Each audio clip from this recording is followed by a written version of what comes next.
Matchup on ESPN Sunday Night Baseball, presented by Taco Bell. The Cardinals, desperate for a win, will again look to three-time MVP Albert Pujols to lead them as they try to edge back into the race.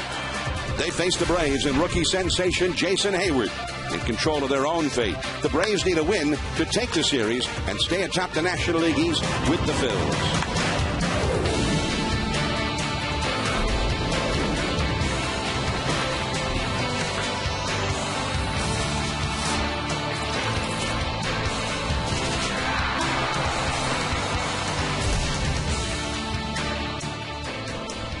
It is a perfect night to be out of doors. The oppressive heat has gone away. There's a nice breeze blowing. We're at Turner Field for the Cardinals and the Braves, Game 4 of the series. The Braves have won 2 of the first 3, and they are just a half game back of the Phillies, who won today in New York. And so Atlanta will need a win to keep pace with the first place Phillies. Meanwhile, in the Central, the Cardinals got some help from the Pirates, who came from behind and beat the Reds, but still, the Cardinals a long shot, 6.5 games behind. Hello, everyone. I'm John Miller, along with the Hall of Fame second baseman, base stealer extraordinaire, Joe Morgan, and the ace right hand of the Bulldog, Orel Hershiser. Welcome to Sunday Night Baseball. The Cardinals are indeed in desperate straits. They must win virtually every game from here on, as they are 6.5 back of the Reds with 22 to play, as we saw. And Orel, it won't be easy tonight either, because they're going up against one of the best pitchers in baseball, Tim Hudson. Yeah, we remember him as the best pitcher in baseball, or one of them, back in the Big Three with Oakland, with Mark Mulder, Barry Zito. Then in 2008, arm surgery, Tommy John, the ligament had to be replaced. Now back from that and completely back. 30% better range of motion in that shoulder and that elbow. On top of the sinker again, the breaking ball is awesome. Tim Hudson has returned. He's a Cy Young candidate. In kind of a mini slump right now. The last 2 games, 13 1/3 innings. He was on the mound, they only got him 1 run. He gave up a few more runs. He wasn't on top of his game. But right now, acting as the ace, the best pitcher of the Atlanta Braves, in position tonight to sweep these Cardinals. So, here we go. To make it 3 out of 4, they lost game 1 of the series.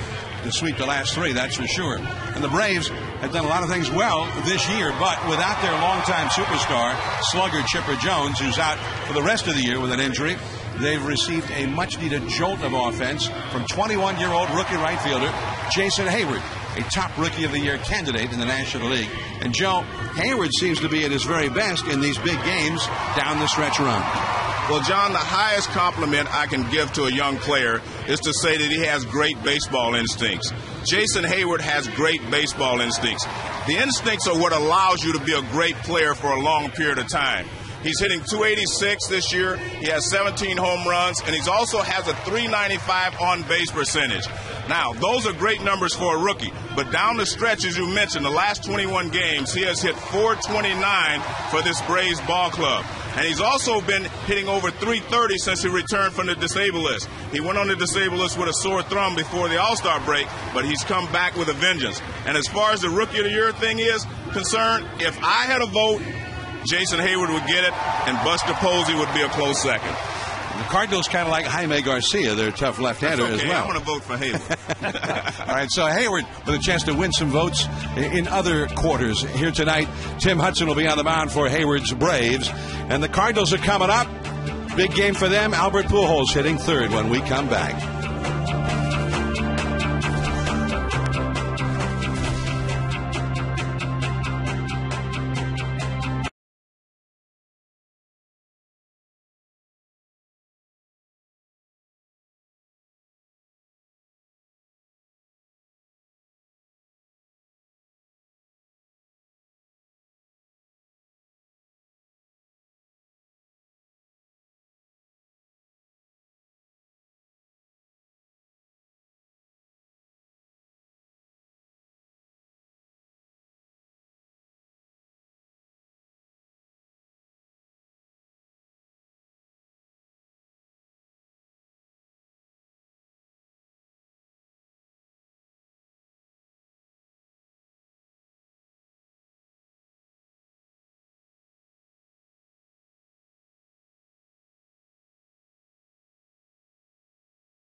is presented by Taco Bell. Think outside the bun. And in part by Lee. Getting comfortable never looks so good. And your locally owned Citco. They're at every turn. The Braves take the field, so we're just a few moments away from getting started in the fourth game of this series. The Cardinals won the first game on Thursday and then had their ace, Chris Carpenter, going on Friday. Adam Wainwright, their other ace, won the game Thursday, but the Braves were able to come back and beat Carpenter. Now, to get a split, Tony La Russa's Cardinals are going to have to beat the Braves ace, Tim Hudson. Tony La Russa, the winningest managers of all time. And here's the batting order turned in by Tony for his Cardinals, presented by Taco Bell.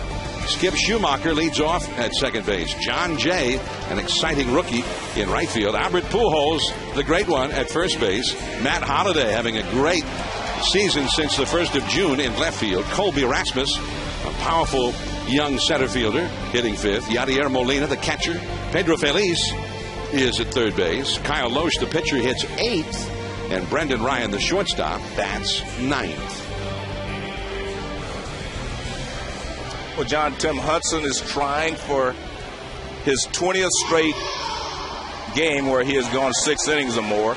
Great sinker ball. And I like the fact that when he throws his slider more, these guys aren't expecting it all.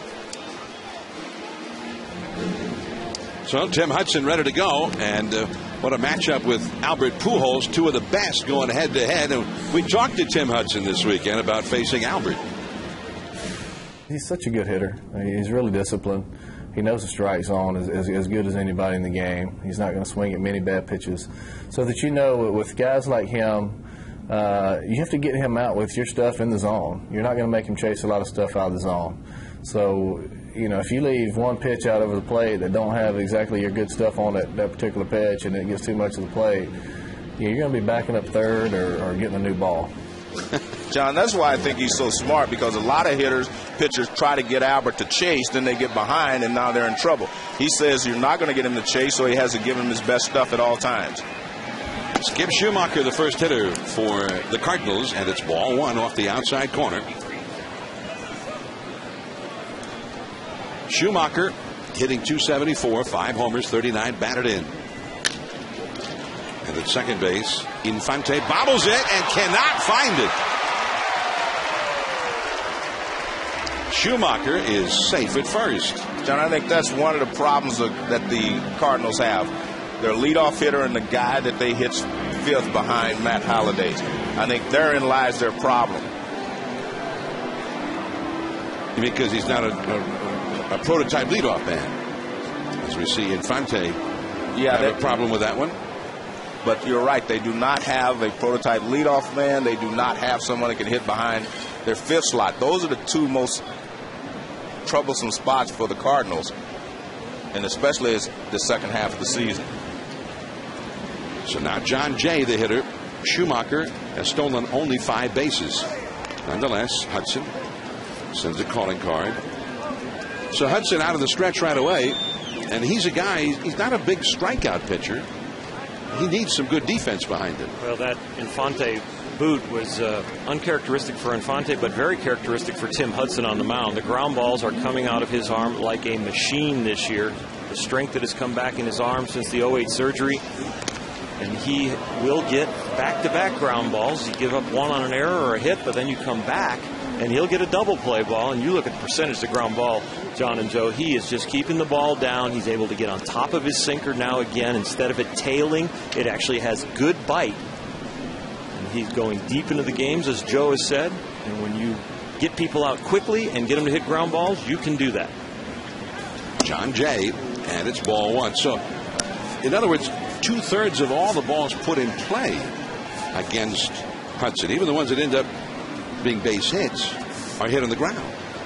And as a pitcher, you don't mind when they go through the hole. It hurts you a little bit when they end up a hit, but you know if you've got them hitting ground balls, the next one is going to be at somebody. You just get 2 outs on the next pitch. Into the crowd. That got there in a hurry. Look out. Now, we've often talked about the fact that Tony La Russa likes to have a second place guy with a lot of power. John Jay does not have a lot of power. He's not the type of hitter that Tony likes in that spot. He always wanted someone to hit the ball out of the ballpark. Remember, Ryan Ludwig had great seasons hitting there and hitting in front of Albert, and that's what he likes, is someone can drive the ball in this situation. And Jay is a good hitter, but he's not a slugger, so to speak. The pitch out, but Schumacher was not running. Bobby Cox, the manager of the Braves, got two of the winningest managers of all time going head-to-head. This is the first series in Major League history where the two managers going head-to-head have combined for more than 5,000 wins. 29th season as a big league manager for Bobby Cox, closing in on 2,500 victories in his brilliant career as a manager.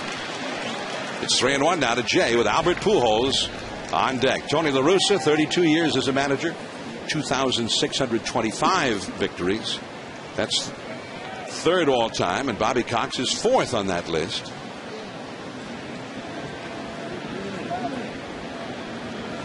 There goes Schumacher, and Jay fouls one off the left field line and back out of play. 3-2, and Schumacher will have to go back to first. You're talking about power in the number 2 spot, Joe, and John Jay maybe isn't Tony La Russa's ideal number 2 man, but he would be a lot of teams' guy for the number 2 spot. A left-handed hitter, could take advantage of that hole on the right side, that sort of thing. Makes contact. I agree with you. He's a high average hitter. I think he's a perfect number 2. But remember, Tony hits his pitcher 8th, so he's different. Well, remember now on the Atlanta Braves now, Rick Ankiel used to be the number 2 hitter at times for Tony La Russa. There was a place there where Tony would slip him in there because he was such a great fastball hitter that he was right in that hole with Albert behind him, catching a lot of fastballs. Same reason they had Ryan Ludwig in that hole. Also, keep in mind, if you hit number 2 on the Cardinals, the guy behind you is Albert Pujols. So the idea being maybe you get more pitches to hit. Runner going, strike out, throw out, double play, and Albert will come up with the bases empty. Well, I'm not your typical double play for Tim Hudson. We talked about him getting more ground ball double plays than anyone else, but this works for him just as well. He gets the strikeout. The pitch is on the inside part of the plate. Excellent pitch. And you can see McCann has plenty of time to throw Schumacher out as Gonzalez is waiting for him. So running Schumacher there is based entirely on the notion that this is not a strikeout pitcher. There's a good chance he'll put the ball in play. And the hitter's not a power hitter. And there's ball 1 to Albert Pujols. Albert is hitting .309, 37 homers, 102 runs batted in. He leads the league in home runs. He leads the league in RBIs. And on the outside from Hudson, 1 ball, 1 strike. A great matchup, the outstanding pitcher and the great hitter. Albert has not been himself for the last 2 weeks or so. Has had some elbow problems. 1-2. Had him chasing a fastball, looked to be down out of the zone. He's done well against Hudson overall in their previous confrontations. You mentioned he hasn't done well recently. In May, June, and July, he hit under 300. Then he got hot in August, and now he's cooled down again. 1-2. And he lays off that low fastball at 94 miles an hour from Hudson. Interesting that Tim Hudson talked about Albert would not chase balls out of the zone, but I think the only pitch that he will chase is the one that looks like something right down the middle to start. And with Hudson's great movement now, that's what we saw him chase as far as when Albert swung. That one is hit well, deep into center field. Way back is McLeod. It's gone! A home run for Albert Pujols to the deepest part of the yard. And the Cardinals have a 1-0 lead on the 38th home run of the year by Albert Pujols. John, that shows you how good a hitter he is, straight away. And that's how you hit the sinker ball pitcher, straight away or even the other way. You do not try to pull it. And he did not try to pull that pitch and just lined it right away, straight over the center field wall. I mean, this is Albert Pujols at his best. And watch, everything is going straight back through the middle. And he knows he got it right here. He knows he got the barrel of the bat out front. But just because you get the barrel of the bat out front doesn't mean you're pulling the ball. He just... This is Matt Holliday, and off the outside. Let's take a look at that swing in ultra slow motion. Let's take a look. Watch the barrel when it contacts right out front. And there wasn't much vibration there either. He's pretty strong. He got that solidly. As the physicists say, he hit it at the center of percussion. Yeah, because there wasn't, we've seen bats vibrate in hitters' hands, but that one did not vibrate very much. Matt Holliday, who is the other Cardinals' big slugger. Holliday hitting .305, 26 homers, 91 batted in, 40 doubles.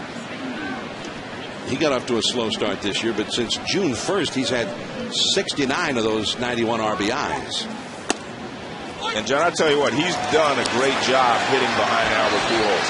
There was a lot of doubt for a while there, but I tell you what, he has really come up big in a lot of ball games, especially lately. And that's what they need. The Cardinals need a big performance every night from somebody. He fouls that one away. It's a full count, 3-2. Yeah, he has definitely answered the call, because I've seen several times recently where they would walk Albert to pitch to Matt, and he has come through.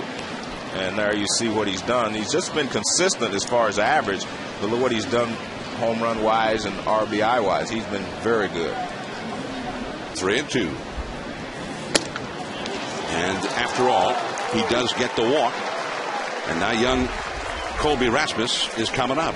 You know, an interesting sequence when Tim Hudson gave us the quotes about trying to get Albert Pujols out. He starts him away with a ball, but then everything else from then on is down the middle, looking to make him chase or go to the corner. Albert gets that pitch right there, two of them. Tim goes back to the same exact pitch, but this one does not leave the strike zone, stays in the middle of the heart, and Albert reads it as a strike. It stays a strike, and he deposits it in center field. Man, was that something? A line drive that went over the 400-foot marker. So now Holliday at first. Here is Colby Rasmus. 1 ball and no strikes. Rasmus, second-year big leaguer, .271 average, 21 homers, 59 runs batted in. He was in the center of the storm there for a while, along with manager Tony La Russa. Tony, talking before the game, said he thought a lot was made out of what was almost nothing at all, but he said that the idea that he and Rasmus are constantly at odds is just not correct.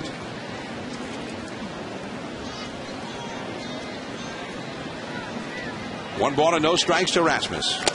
And the sharp slider in the count is a ball and a strike. Well, as Tony said to me, I mean, Colby is a young player. He's still learning how to make adjustments as a hitter and as a big league ball player. And a lot of the veterans were questioning some of the things that he had said. And I think now everything is on track to get back to where they were before all this started. But he never actually demanded a trade. You know, that came out that he demanded a trade, and he did not demand a trade. And Tony said that it wasn't one of those situations where it's him or me. One of them had to go. They both can coexist. And Albert made the statement about him, and Albert found out that had happened earlier. It wasn't a recent occurrence, and they came to Albert late, and Albert thought it had just happened, and it had not just happened. It had, already started. It had already been smoothed over.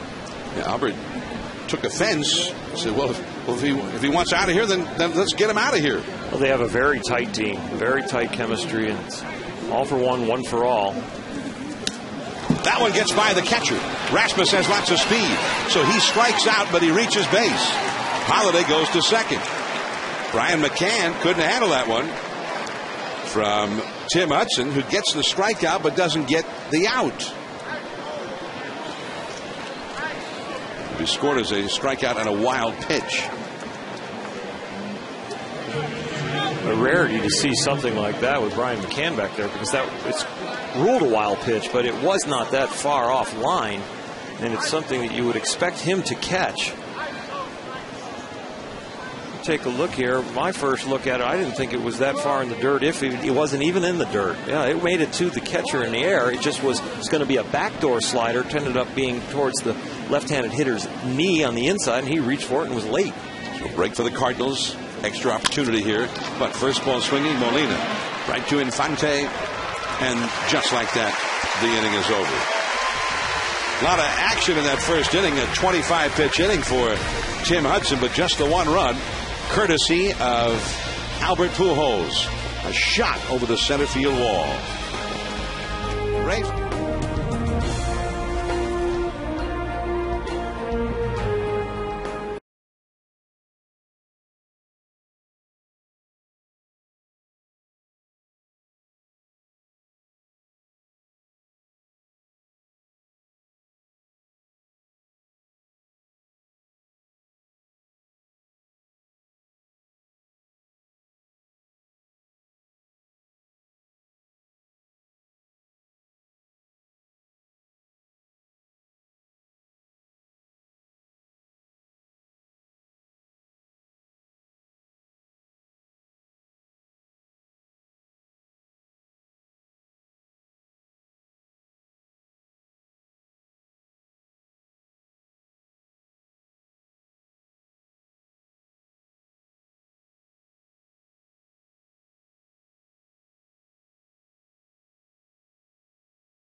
Field.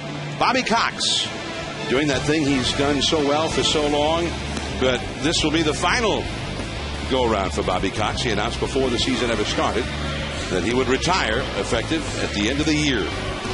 Here's the batting order he turned in, presented by Taco Bell. Omar Infante, second base. Jason Hayward, Rookie of the Year candidate, right field. Martin Prado, third base. Brian McCann, the catcher, hitting cleanup. Derek Lee, the former Cub, still trying to beat the Cardinals. He's at first base. Nate McLouth, center field. Alex Gonzalez, yesterday's hero, a walk-off home run. The shortstop, Melky Cabrera, in left, the former Yankee. And Tim Hudson, the pitcher, batting ninth against Kyle Lohse. The right-hander still trying to find himself. He had some arm surgery, and he's been getting better and better. His last start was his best yet, and he misses off the outside with ball one. His overall numbers are horrible. Yeah, he's been absolutely terrible, and even on the road. But coming back from the surgery, he had forearm surgery. He was hit by Ron Mayhay on the forearm when he was hitting. That's right. To John Jay, and Infante is retired. Hit it hard. This is the play you're talking about. Last year he was up there showing bunt, and he got hit in the forearm. Ron Mayhay was then with the Kansas City Royals. But the swelling in his arm ended up started to shut down some of the nerves that run to his hand, and he had to have surgery to release that pressure. It's an injury they usually see with motorcycle riders from turning the clutch signal. Jason Hayward deep into center field. That one's off the base of the wall. Rasmus plays the carom, and Hayward is into second. More of the same from Jason Hayward, who has been sensational down the stretch. Well, when he hits the ball, it jumps off with his bat, as we saw with Albert Pujols. The only difference between these two is that Jason did not get his in the air. It's a line drive. Look at this beautiful swing, great balance. I mean, just a beautiful extension through the ball. And all of a sudden, the ball was hit out there. I thought Rasmus had a chance to go for it, but Rasmus knew it was over his head. He didn't have time to get back there. Just a bullet off that center field wall. But he has been swinging the bat very well lately. So two real exciting hitters. The rookie there, Jason Hayward, just turned 21. The veteran, Albert Pujols. And they both hit shots very similar to one another. Albert's had sailed over that wall, and Hayward's who hit off the base of that wall. That's that 16th of an inch difference. If he'd have been 1/16th of an inch lower on that, meaning Hayward, he would have had a home run as well. 28th double for Hayward. He's had 17 homers, 68 batted in. He spent some time on the disabled list, playing his 124th game tonight. And as you mentioned at the top of the telecast, Joe, he's hit 429, or was hitting 429, going back into late August. So that's going up. Derek Lee came over from the Cubs and talked so much about the young man, just how impressed he was, and such a quick look as far as being now a teammate. And Derek said this young man has a plan. And Joe, you talked about his baseball instincts and his work ethic. And he has a very, very bright future. Martin Prado with a count of 2-1 now with Hayward at second. Let's take a look at this again in ultra slow motion. And look at the barrel of the bat. Look where it contacts it, right on the meat of the bat. And look at the extension. See him pronate as he goes on through. And just a beautiful swing there. Looked like a little knockdown shot with a golf club, though. You know what you've been doing in your spare time? I was watching on TV today as well. Slider in for a strike to Prado. And the count, 2 balls, 2 strikes. Prado has had another excellent year for the Braves, hitting .316, 15 homers, 38 doubles. Brian McCann, the cleanup man, on deck. 1-0. The Cardinals are leading. John, when you talk about Kyle Lohse, La Russa told me that the only thing he's missing right now is confidence.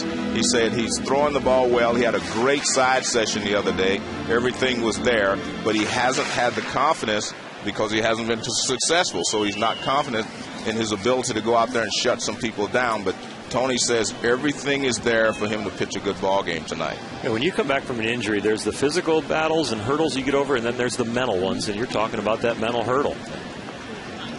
2-2 the count. Lohse facing Prado. Prado asked for time, backed away. But right now the Cardinals, they've gone for much of the year with 3 outstanding starting pitchers and then 2 holes in the rotation. That is foul. He hit it very hard, but foul down the left field line. Hanger. So Lohse got away with one right there. 2-2 the count. But now they picked up Jake Westbrook to be the 4th starter, and La Russa said he's very pleased with the way Westbrook is thrown. There, Carpenter on the right and Wainwright on the left. 2 aces. Jay, and holding at second is Jason Hayward. So Prado is retired, 2 down. And the cleanup man, Brian McCann. But La Russa said before the game that if Lohse can find himself here down the stretch, for the first time all year, they'd have 5 reliable starters to give them their best chance to really have a big finish and somehow project themselves back into the race.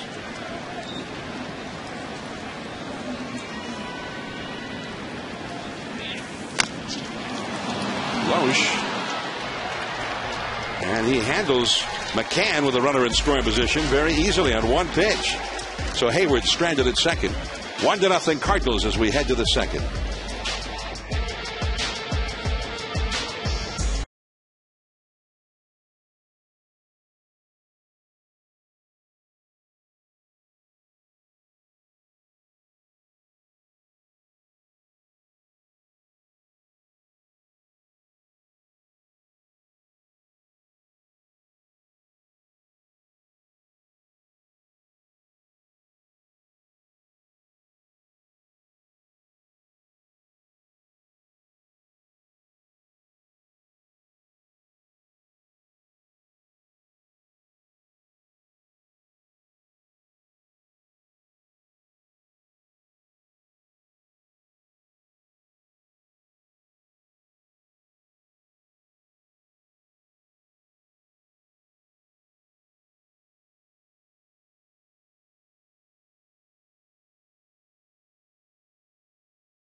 Pujols, MLB MVP. A Pujols fan.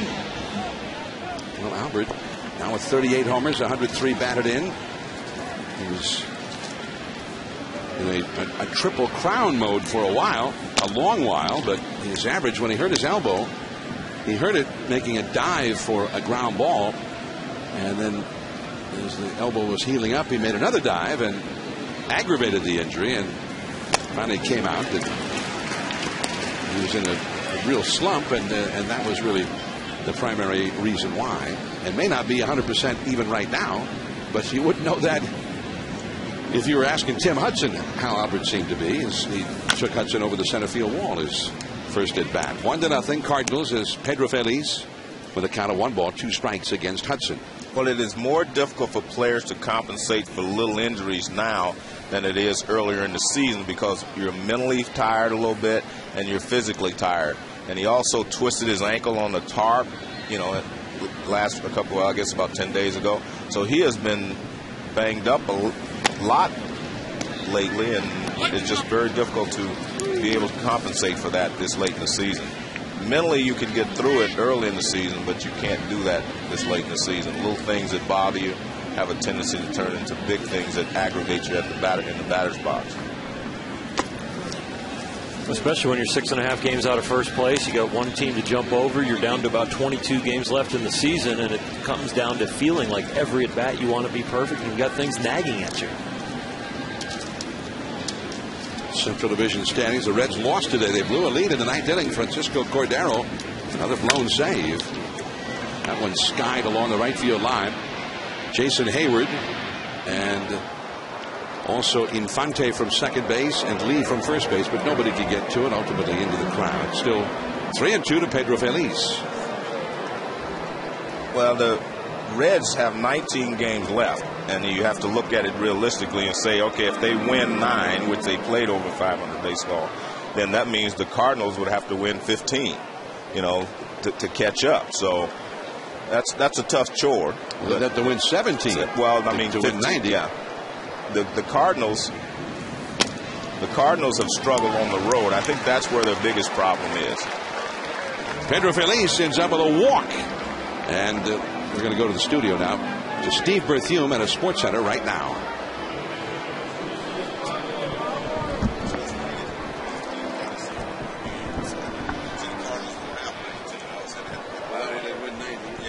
Yeah.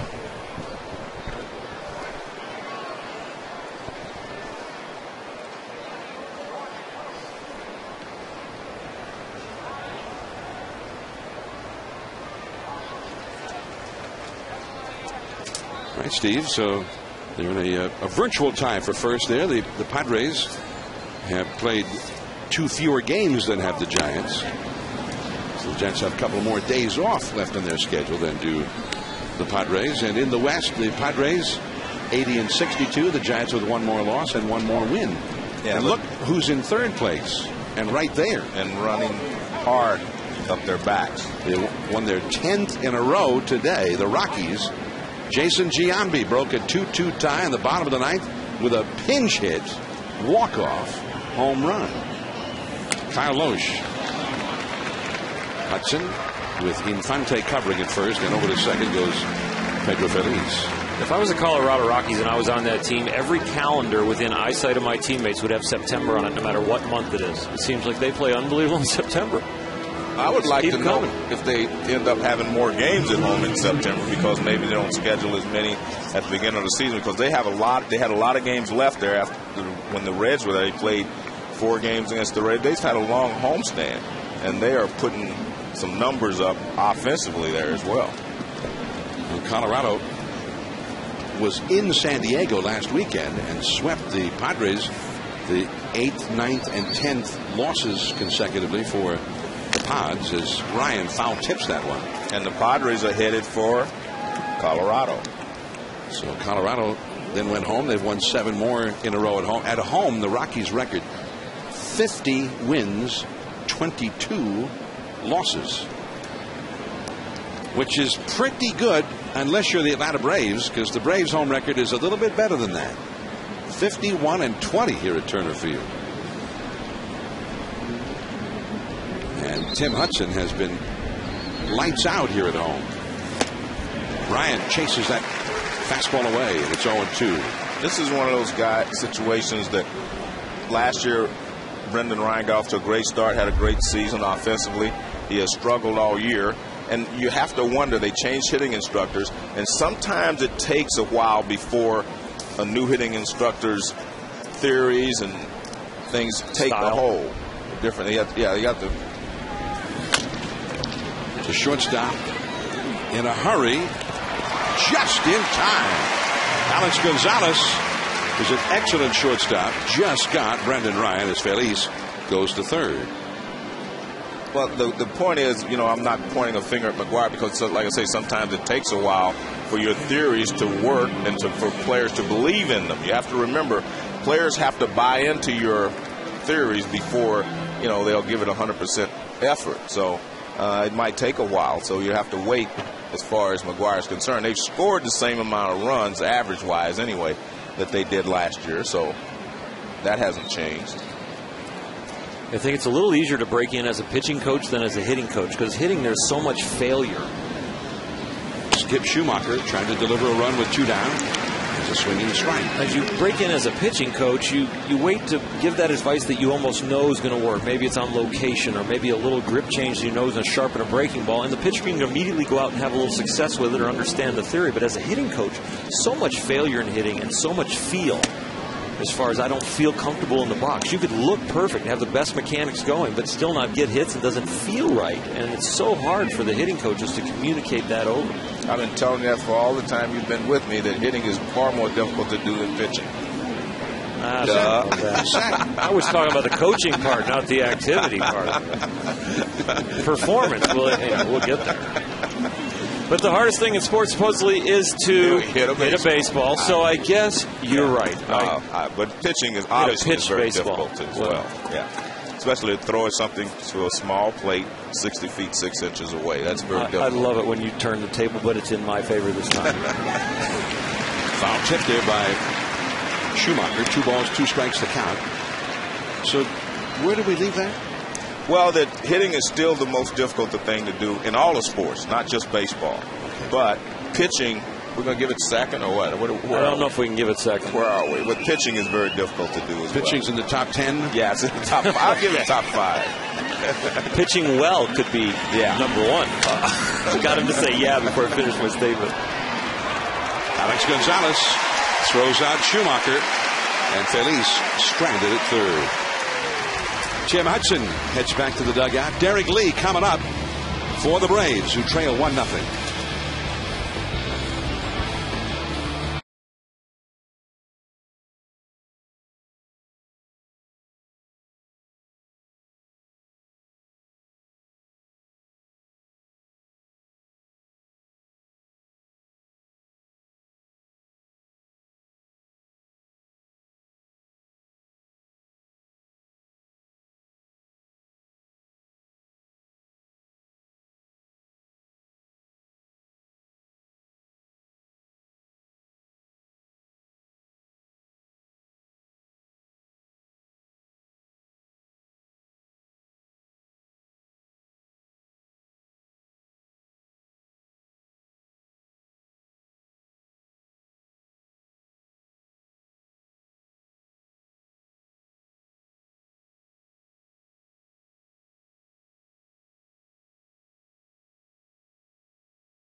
ESPN, our 21st season, every Sunday, 8 Eastern time.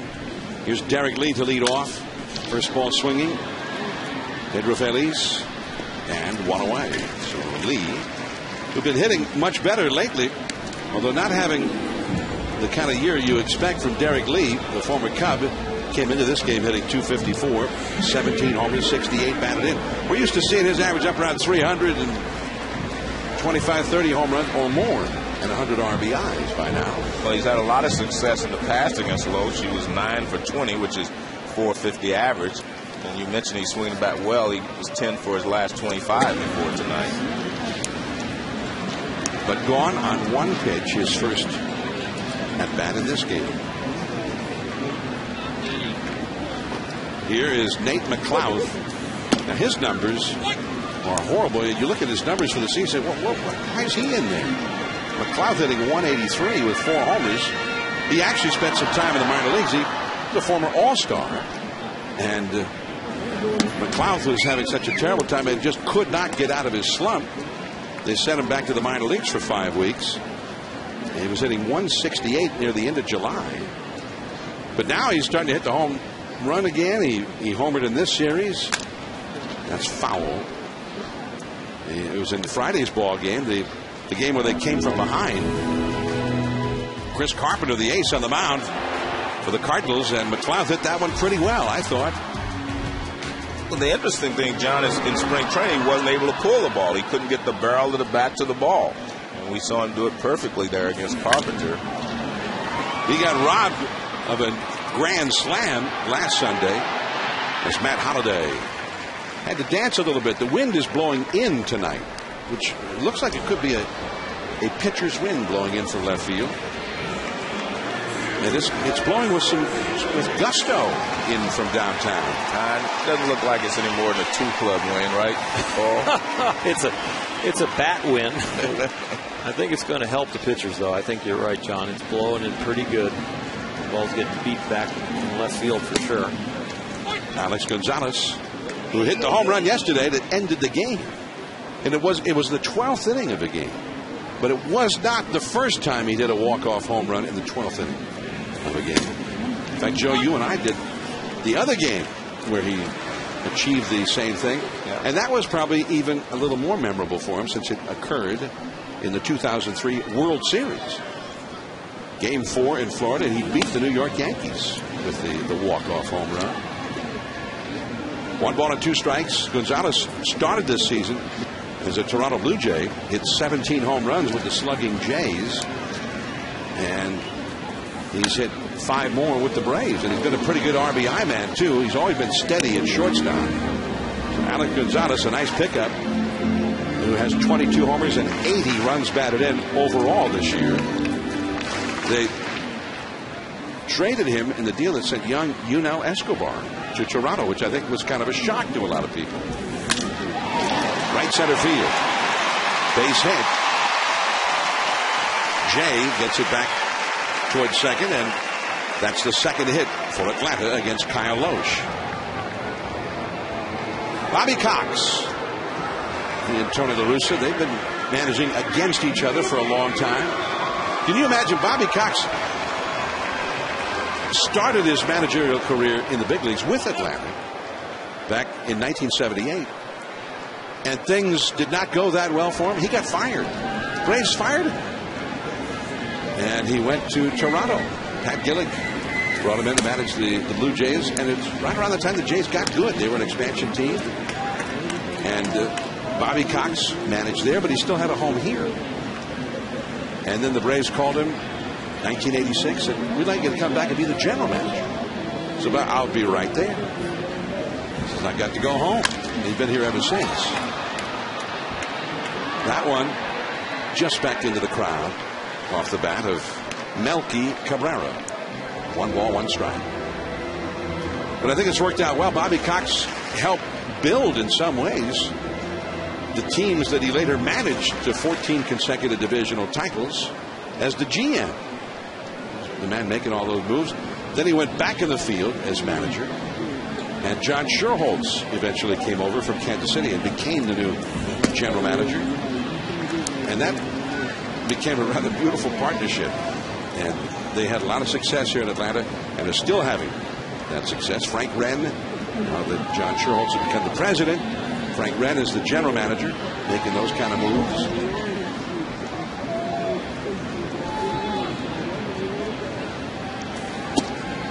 That's a strike, and it's 2-2. I asked Frank Wren, I said, what about the manager after Bobby Cox? And he says it could be that they would do that pretty quickly whenever the Braves season comes to an end. They're hoping later rather than earlier, obviously. But he also said, but we decided from the get-go it wasn't something we were going to talk about publicly out of fairness to Bobby Cox. Let him manage his final season and not have that speculation always going. People are still speculating, obviously. 2-2 the count to Melky Cabrera. And Schumacher throws him out to end the inning. Albert Pujols will be coming up second, then Matt Holliday against Tim Hudson. We're going to the third inning. Cardinals 1, Atlanta nothing.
And I think there are some players on that ball club that take it as just an article of faith.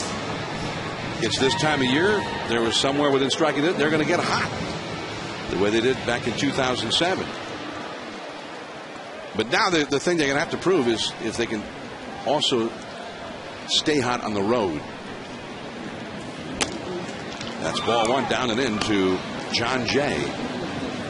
Albert Pujols to follow, then Matt Holliday. Jay struck out into a double play his first time. Rookie out of the University of Miami. Infante.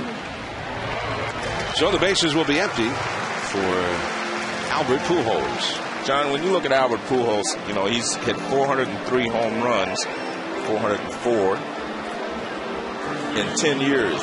No one else has ever done that. I mean, he's also had 30 home runs and 100 RBIs for 10 straight years, his first 10. Al Simmons had it for 11 years, but the closest to him in his first 10 years in home runs was Eddie Matthews. He had 370, and Albert had 403 at the start. Now you look at Griffey. Griffey had 350. Albert Pujols, would you say that it's 404 and counting, still in his 10th year? Yeah. Well, Simmons didn't have the home runs. He just had the RBIs. I take that back. But Griffey had 350 home runs in those 10 years. To begin his career. 2-0 to Albert Pujols. Eddie Matthews, of course, was a great Brave. Milwaukee Brave. Team moved to Atlanta in 1966. And he was a teammate of mine with the Astros. Alex Gonzalez. Not this time for Albert Pujols. Nice pickup there by Gonzalez, who was playing Albert to pull over into the hole toward third. And there you can see Albert's not running well. And Gonzalez knew he had time. After he caught it, he took a little extra time to make sure he made a good throw. But we've talked about Albert. You know, he hurt his ankle on a tarp in Milwaukee. You see him take a little more time, and you see Albert just not able to run up to full speed. You see him break it down. That's the move that Gonzalez used that you see most second basemen use when they go to the hole, but not shortstops. But realizing Albert can't run, can do that over the short tonight with Albert hitting. Matt Holliday against Tim Hudson. That's ball one. John, you mentioned Eddie Matthews. I said he was my teammate with the Astros my first year. I saw him hit his 500th home run against Juan Marichal. Wow. Right in Candlestick Park. That was like something new. I'd never seen anyone with those types of numbers. Number 500. Eddie Matthews and Hank Aaron were a great combination in the Braves lineup for many, many, many years. That's when he was nicknamed the Hammer. They called him the Hammer then. Shallow center in there, base hit for Holliday. So he walked his first time, singles this time. The inning goes on for Colby Rasmus. We talked earlier in the game about Tim Hudson getting so many ground balls, and John, you commented to say 2/3 of the ball put in play on the ground. Well, here in this inning, exactly what Tim Hudson does. He gets 2 ground balls, then a little jam shot in the air. You expect this next ball, whether it's a hit or an out, will be in the air. Matt Holliday just fights this one off. It shows the strength of the modern player. That ball's off the label, but still able to fist it into center field. Looks like he uses one of those maple bats. Rasmus with a foul. Rasmus struck out his first time, and yet he struck out on a wild pitch. He ended up reaching base. 1-0. The Cardinals lead here in the third inning, needing a win. Cardinals, amazingly, had that big showdown series in Cincinnati nearly a month ago now. They went in there a game down, and they swept the Reds. It was a big brawl, and out of bad blood. And then they just destroyed the Reds. 3 straight games, left town a game ahead of them. And nothing has gone right ever since, seemingly, for La Russa's group. They have been 8-18 since the last time they had a 1-game lead over the Reds. And that's down and in from Tim Hudson. 1 ball and 2 strikes to Rasmus. They, in fact, they woke up on the morning of August 14th and had that 1-game lead in the Central. 8-18 since then. They started today tied with Pittsburgh for the lowest winning percentage for any team in the majors in that 4-week period. You just wouldn't expect that out of a Tony La Russa team either. There's one thing that you always realize when you play the Cardinals, that they come ready to play, that they're going to play you tough. They're not going to give away at bats or give away outs. They're going to be focused. And Tony's going to have a lineup out there that's going to be creative and hand-picked to try and beat you that night. 1-2 the count. Well, the problem is they have not hit well, and they've really struggled against left-handed pitching. And Matt Holliday and Pujols are going to hit anyone. But some of the other guys have struggled against left-handed pitching. They're not adjusting to going the other way or doing what you need to do to hit left-handed pitching. And we're not talking about great left-handed pitchers. We're just talking about left-handed pitching in general. That's into shallow left. That's falling. It's in. Base hit. Cabrera gets it back. So Holliday stops at second. Holliday and Rasmus each with 2-out singles. And the line moves on to Yadier Molina. The one thing I might mention is the fact that I talked about Ludwig hitting in the second spot and him being traded. Well, that wasn't supposed to be the end of the deal. When they needed another starting pitcher, they got Westbrook. But they were going to make another deal to bring in another hitter, and it didn't work out. So that's one of the reasons that they're a little short now. They had a plan. If you could trade Ludwig, get the starting pitcher, and then they were going to make another trade and get a hitter, and that did not pan out for them, and so forth. So they struggle one hitter short. 2 men on for Yadier Molina, right up the middle, base hit. Here's McLeod heading home. Holiday. Here's the throw. Not nearly in time. Over to third base goes Rasmus, and Yadier Molina, not a very fast runner, had a big turn around first base, but did not try to go to second. He's had knee problems as well, but McLeod overshot his cutoff man. It is 2-0 Cardinals. Interesting to see the last 3 hitters hit the ball in the air. Nate McLeod had a shot at home, but didn't really have that strong an arm on that throw. You see this pitch here. It's a sinker, but it's more of a tailer. It doesn't really sink and go down. And you see Tim Hudson's elbow gets up nice and high. Remember the Tommy John in 08? He's been throwing the ball downhill very well. That one just didn't get completely on top or out front with his hand, so the ball didn't bite for him. It just kind of tailed. So 3 straight 2-out singles for the Cardinals, and they have a 2-0 lead. Pedro Feliz. And the cutter off the outside for ball 1. Well, the Cardinals have struggled to score runs. It's almost like they're a little top heavy. They have some great players, but they've been a little bit thin in terms of the depth. The depth on the bench, the depth in the lineup, even the depth in the rotation as it turned out this year. 1 ball, 1 strike to Pedro Feliz. We're at Turner Field, Atlanta. Sunday Night Baseball. The Cardinals trying to stay alive in the Central Division. At the moment, 6.5 back of the Reds, who lost today. And the Braves trying to make it 3 out of 4 over the Cardinals this weekend. If they win tonight, they'll be back in a flat-footed tie with the Phillies for first in the East. Melky Cabrera in left center. Retires Phillies. A run and 3 hits against Hudson. Hudson will be coming up. Then the top of the order, Jason Hayward due up third. 2-0 Cardinals.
Presented by Taco Bell, is brought to you by Nissan, who invites you to shift the way you move. And Budweiser, with full flavor and a crisp, clean finish, it's what we do. Bobby Cox, 51 years in professional baseball. He's had a great run of success as a manager, one of the winningest managers of all time. And Joe Morgan spent a long time chatting with Bobby Cox yesterday. Let's listen in. You're known as a player's manager. what is that exactly? What is a player's manager? Well, I don't know. You know, to manage at the major league level, you got to be a disciplinarian as well as a good guy, I think, to your players. And I think if you handle the discipline privately, and I pull players off the field before, and all that's kind of embarrassing for me and the player. But there's no good time to do that. But that happens very seldom. But I think when you do want to discipline somebody, if you call them in your office, keep it private. Don't do it in front of the team, and or get it in the papers or the news. You're better off doing that. But I back our players, and I treat them with respect. I treat them just the way I'd want to be treated by anybody else. And I think that, more or less, is a player's manager. Well, Bobby's also was a player, and I think a lot of people forget that. He played for the New York Yankees. He actually played with Mickey Mantle. And he said Mickey Mantle took him under his wing because he was from Oklahoma, like Mickey. And it was a great, great season that he spent with Mickey. It was Mickey's last year in the major leagues. Omar Infante, the leadoff man, now with one out as Tim Hudson is grounded out. One strike to count. Infante lined out to right his first time. And Bobby kind of proud of being with the Yankees in '68. He said, I wasn't a particularly good hitter, but I was leading the club in hitting at the All-Star break in 1968. And he said he hurt his side, I believe, didn't he? But back in those days, you better play or somebody would take your job. So he kept playing, and his average suffered. Well, he was an on-base percentage guy, as it turns out. You look at his numbers, not real impressive, but pretty good on-base averages. He ended up hitting .225 that year in '68. Of course, the Yankees' team batting average that year, the year of the pitcher, 1968, their team average was .214. Feliz throws out Infante, who is 0 for 2 now. 2 down, nobody on, and Jason Hayward, the young sensation, is coming up. I always enjoyed playing against Bobby Cox. Very well respected even from the opposing bench. Remember losing the World Series to him in '95 as a Cleveland Indian, and we so respected him and the Braves' accomplishment that we went over behind, underneath the tunnel to their locker room and visit him to congratulate Bobby and everybody. Such a classy man. Everybody kind of gravitates towards him. Jason Hayward lined one over the head of the center fielder. Colby Rasmus's first time hitting the center field wall. He got a double, so he's 1 for 1, hitting .288 as a rookie. The other guy, you said you would vote him second as Rookie of the Year, Joe. Buster Posey of the Giants smashed a home run today as another laser beam that bounces into the crowd. Another double for Jason Hayward. Wow, he's at 2 screamers in this game. Well, you'd have to remember, John, when I said that, I was talking about today. There's still time for Buster to change my mind. But when he hits the ball, you don't see them chase the ball down. His line drives, there's a low changeup, and this ball is hit on a line as well. They don't chase these, John. The outfielders can't run back quick enough. As you see the barrel, look, he centers it up again, and the ball just jumps off of his bat. 29th double of the year for Jason Hayward. Buster Posey hit a 2-run homer today for the Giants in the first inning against Matt Latos, the young ace of the San Diego Padres. That huge game in San Diego. The slider is in there for a strike to Martin Prado. 2-0. The Cardinals are leading. Runner in scoring position with 2 down. And Prado has been one of the Braves' best hitters all year, trying to deliver a run. Atlanta does not have much power without Chipper Jones in that lineup. That's foul. Prado hitting .303 with runners in scoring position. And he's hit more home runs than he ever has before, with 15. But the long ball is not really his game. It's interesting, though, John, since Chipper's been out 48 games, they've averaged 5.4 runs, and with him, they were 4.4 runs. That's a base hit to center field. Here comes Hayward. Rasmus not nearly in time. Prado holds it first, and it's 2-1 to Cardinals. Well, good job there by Prado to get that base hit. We talked about Jason Hayward's instincts. He knew that was a base hit. He knew he had to hustle. He rounded the bag at third very nicely.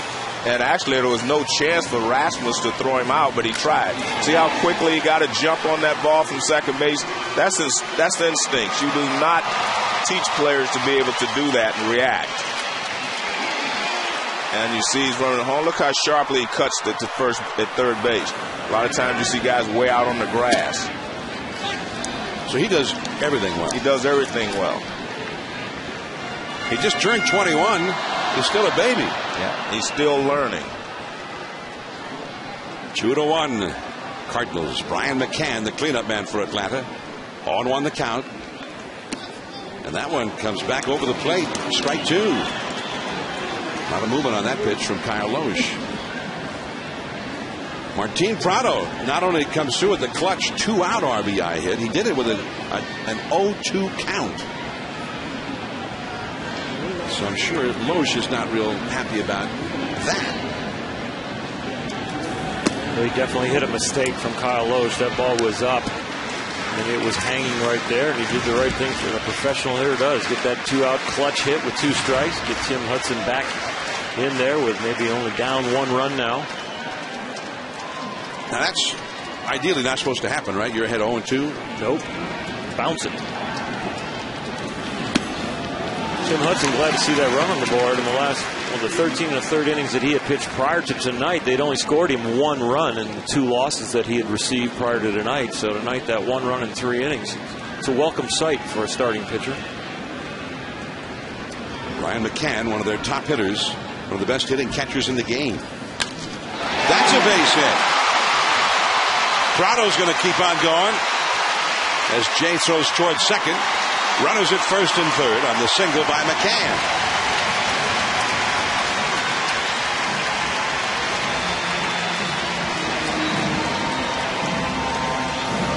Well, the off-speed pitches are getting Kyle Lohse in trouble here. He's having trouble getting people out with 2 strikes and getting ahead, finding that out pitch, a breaking ball that Jason Hayward hits, a high change up there at 81 miles an hour. He doesn't get down, and now a breaking ball that's really a pretty good pitch. Maybe left it up a tad, because remember how low that ball was. Brian McCann still was able to lift it off the ground from out in front of the plate. A nice piece of hitting. And Brian McCann's really had to take over as the offensive leader on this team. I know Jason Hayward might have the most thunder, but Brian McCann is the guy in the middle of the order they look to for the big hit. 20 home runs for McCann. That was his 75th RBI. 3 straight 2-out hits for the Braves. And here is Derek Lee. And a fastball. He blew it right by him. Well, he threw him a sinker the first time up, and Derek grounded out. And he threw him the 4-seam fastball, and Derek went after it. And let me just... It was 74 RBI still for McCann. He didn't get the RBI. Prado had already driven in the run. He gets Prado over to third, but not home. Since we're going back, I want to give McCann credit. I don't think that was a bad pitch that Lohse threw. I think McCann just got a piece of hit. Yeah. Well, I thought so much of it, I was going to give him an RBI. That's a foul. And I like him. Yeah, I have to tell you, I'm watching Derek Lee, and I've been watching him a lot lately. I've seen him when he was really sharp, a lot of base hits. He would go the other way. His swing has gotten a lot longer, and I don't know what the reason for that is this year, but he has a long swing now, and that's what gets him in trouble. That's why he's not as consistent as he was before. He's in a hole here. 1 ball, 2 strikes. 2-2. Nate McLeod, the left-handed hitter, would be next. 2 down and nobody on. Jason Hayward bounced one over the right center field wall for a double. Prado on an 0-2 pitch singled him home. Then McCann singled Prado over to third base. Both teams have had 3 straight hits after 2 down in this inning. Bounced foul into the crowd. 2-2 the count. The 2 things you know as a pitcher when somebody's swing is getting long, like you've noticed, Joe, is you pitch them inside because you know you can jam them, and if they get to it, they have to come around it and pull that ball foul. like Derek did right there. So inside is a great place when you think somebody has a long swing. Slider away in the dirt. Blocked by Molina, and it's a full count. The guys who have the short swing are able to get their hands inside the ball, able to get the barrel of the bat to the ball with an angle to keep it fair and hit it hard. And this is one of those situations where Derek would take a ball away and shoot it to right field with the runner going. Let's see what he does here. The right side of the infield's almost wide open for him with Albert on the bag. There goes McCann from first. And he struck him out. He got him to chase that slider. A run, 3 hits, 2 left. 2-1 Cardinals on to the 4th inning.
Sunday Night Baseball, presented by Taco Bell.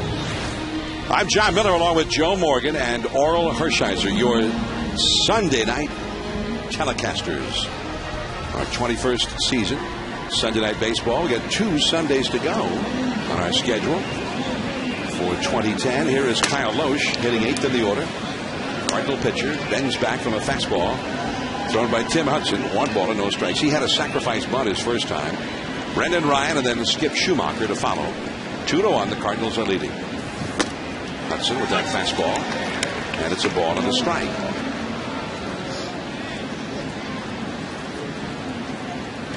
Tim Hudson, who originally was with the Oakland Athletics, and he, Barry Zito, Mark Mulder, what a trio that was.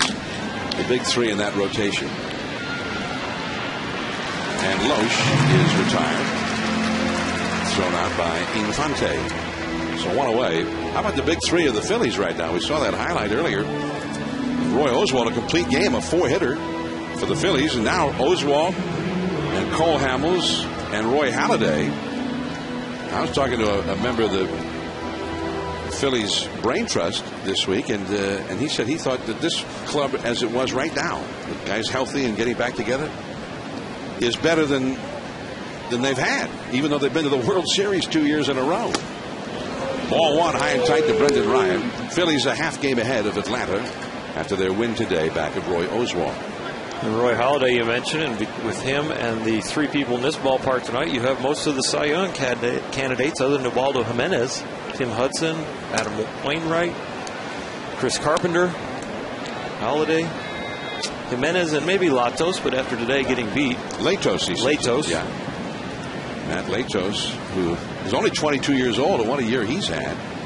He had made 15 straight starts without allowing more than 2 earned runs. 3-0 the count to Brendan Ryan, the 9th place hitter. Leadoff man Skip Schumacher on deck.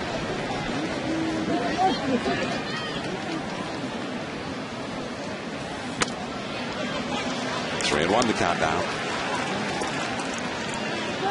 The Braves have been so good here, and they stay home after this game tonight. They've got more home games to come. The Washington Nationals come in for 3. The Cardinals will move on from here. They don't have another day off left. Cardinals will go home to play the Cubs in the 3-game series starting tomorrow. And then the San Diego Padres come to town for 4 games. Cardinals also have a series left with the Colorado Rockies right at the end of the season. 3-2 the count.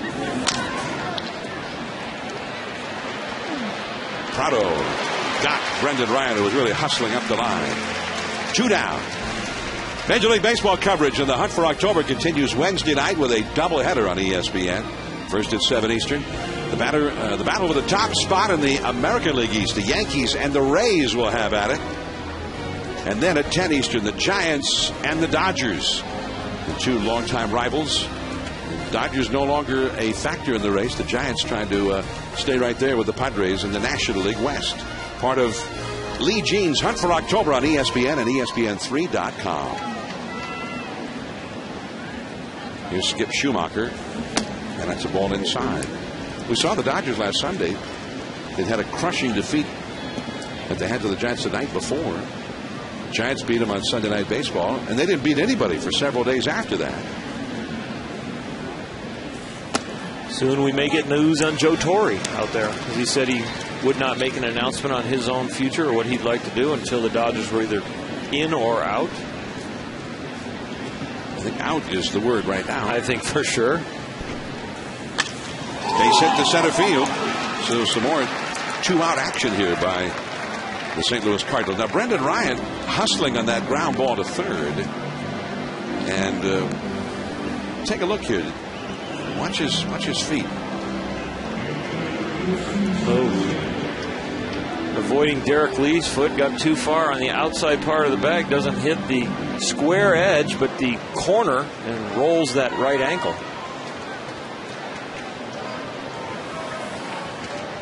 None of the trainers in Major League Baseball are real fond of the jumping at the bag. So many bad things have happened from that. You ever do that, Joe? Yeah. I mean, you lose your stride, and you don't want to take the extra step. And you just have to leap for it. You don't want to. You're supposed to run through the bag, but I mean, if you run out 100 ground balls, you may end up having to jump once or twice. John Jay, the hitter, with Schumacher at first. Schumacher now 1 for 3 in the game. He was thrown out trying to steal back in the first inning, really on a busted hit and run play. Only has 5 steals for the year. 2-1 the Cardinals lead here in the 4th inning. Did you ever twist your ankle doing that? No. Yes, I did. I hurt my heel, but not my ankle. I hurt my heel once. You get a lot of bone bruises. Once, right, exactly. I got a bone bruise. That's a swing on appeal.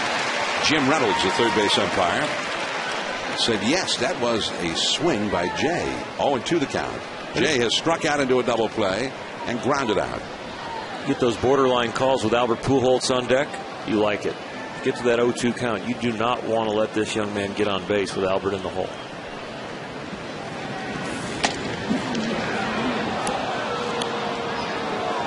One ball and 2 strikes to count. Albert Pujols would be next. So this is a big batter for Hudson to get.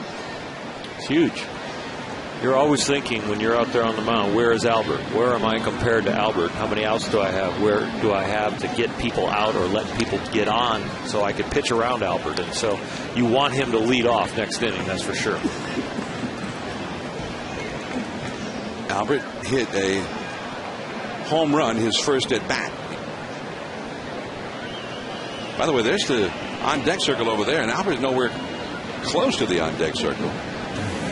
Well, if you think back, Encarnacion was in the on-deck circle, and a foul ball hit him in the face.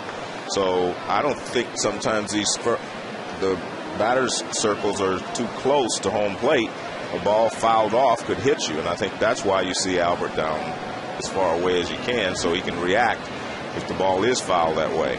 Well, with all the new ballparks, everybody is glad because the fans have gotten closer. But you got to remember, you keep bringing the benches and the on-deck hitter closer. So the screening now, you know, the screening is new in the last 10 years, is the new screening in front of the dugouts to protect the players. And then there's nothing, though, in front of that on-deck circle that protects them at all. I mean, Joe, you didn't play with any probably benches that had screening in front other than maybe Wrigley? I can't remember. I was ducking. Jim Hudson. I was ducking. Jim Hudson will not have to face Albert with men on base in this inning. Joe Morgan had a long chat with Bobby Cox. We'll have more from that when we come back.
With Bobby and ask him to recall a few things.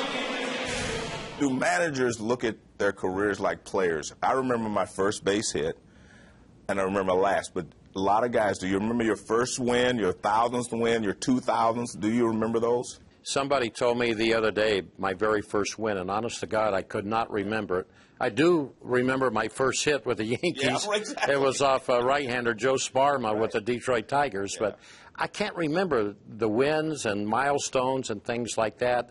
It's kind of, I think if you ask any manager, you're so focused on what you're doing today and all that, getting ready for a game, you have a tendency to forget those other deals. Yeah, but he didn't forget that first base hit. I think we always remember. You remember your first base hit, right? Yeah. And I remember my first base hit, so interesting. Joe Sparma of the Tigers. Yeah, I remember him. Right-hander. Big right-hander. 4 times manager of the year. Closing in on 2,500 wins. These are not wild cards.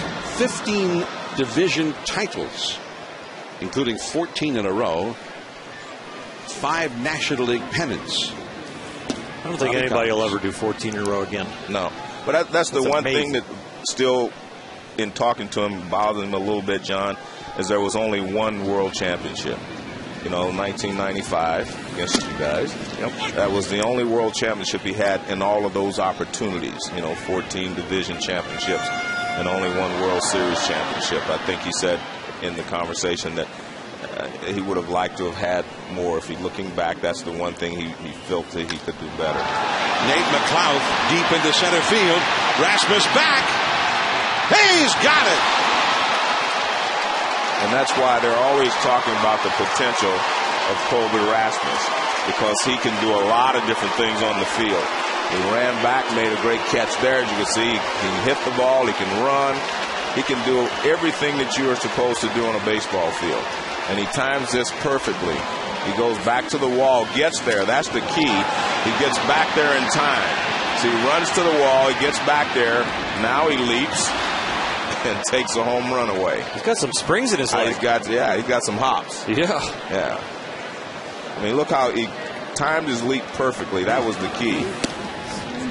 He had plenty of time. He had some hang time up there to catch that ball. It wasn't just the last outstretched moment. He had no trouble dunking a basketball.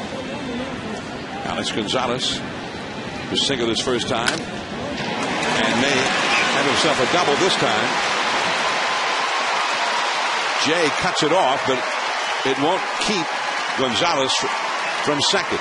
But that was actually a nice play by Jay, John. When that ball got down there, it could have been easily turned into a triple. But he does a good job of making the play on the dirt. Once it got off the grass onto the dirt, you can take a bad hop. A lot of things can happen. But he made a good play and held him to a double. 38th double of the year for Alex Gonzalez. So now the possible tying runs in scoring position. And here is Melky Cabrera, the former Yankee, to try and knock in Gonzalez against Kyle Lohse, who's allowed 6 hits now. That's a foul. I think when the Braves got Melky, they thought they were going to get a guy that's going to hit 300. It's going to, not hit maybe 30 home runs, but 20 to 30, driving a lot of runs. And maybe he will, because a lot of times you move to a new league, there is an adjustment period. But he's got a lot of ability. 0-1 the count to him. Everybody keeps saying the American League is so much stronger than the National League. Right. Every time a player comes over and does well, they say, well, because the league is so weak. Well, what happened to Melky? Yeah. Well, I don't think that. I don't buy that. Melky's anyway. Saying that. Yeah, I don't buy that anyway, John. I think baseball, by and large, all the pitchers are much better than they were before. Shallow right, Jay gets there.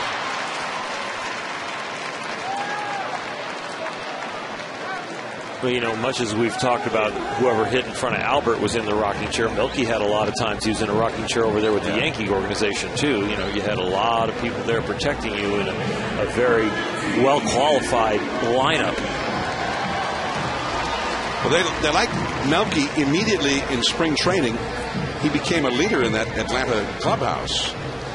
The fact that he'd been with the Yankees, he'd been in the World Series with a team that had so much success, that carried a lot of currency in that Atlanta clubhouse, especially with the guys from the Caribbean, Spanish-speaking teammates, and he was a real leader and an important guy.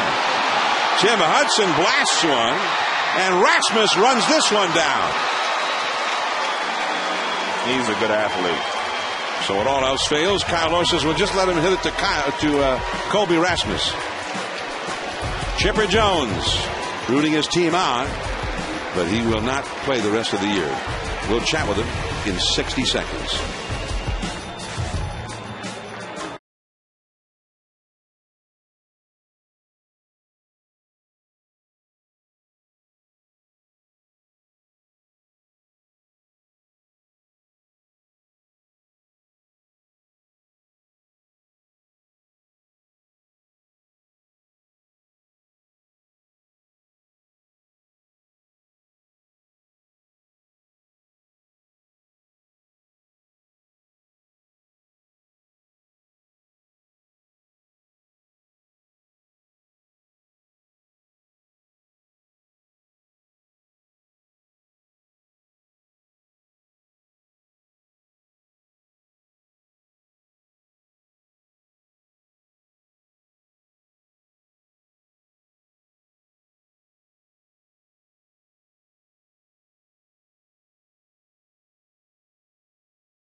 Two, Braves 1. We're very happy now to welcome Chipper Jones, who's been such a great star for the Atlanta Braves for so many years. And Chipper, welcome to Sunday Night Baseball. And first off, 95 World Series, your Braves against Orel Hershiser. Did you get a hit against Orel? Did you take him deep? What happened? I actually took 0 for 4 in my first World Series game. I can just remember thinking, golly, I'm facing Orel Hershiser in my first World Series game. Well, let's not go back there, Chipper. Let's talk about Bobby Cox. What makes Bobby Cox a great manager that he is? Consistency. He's just consistent every day. You know what to expect. He's the same guy whether you're on a 5-game winning streak or a 5-game losing streak. He's that even keel guy every day at the top that more than likely leads us to victory. I read where you said you were going to come back next year. Why did you make that decision so quickly? Well, I think first and foremost, I didn't want everybody's last memory of me to be laying on the field in Houston. That was number one. Number two, I think I needed to use spring training as kind of a motivational tool to get this knee healthy and get it back strong. And, if we get to spring training and the knee is sound, then let's go. I'll be ready. If it's not and I need some more time, we'll make that decision when it gets here. Chipper, Albert Pujols at the plate, one of the best in the game, and you've been right there with him for most of your career. Congratulations on all the great things you've done, and we're rooting for you to be back there and at 100% come spring training. Well, I thank you very much. I appreciate it. Chipper Jones of the Atlanta Braves. Chipper had 1 year after another. 95, that was his first full year in the big leagues. He drove in 86 runs.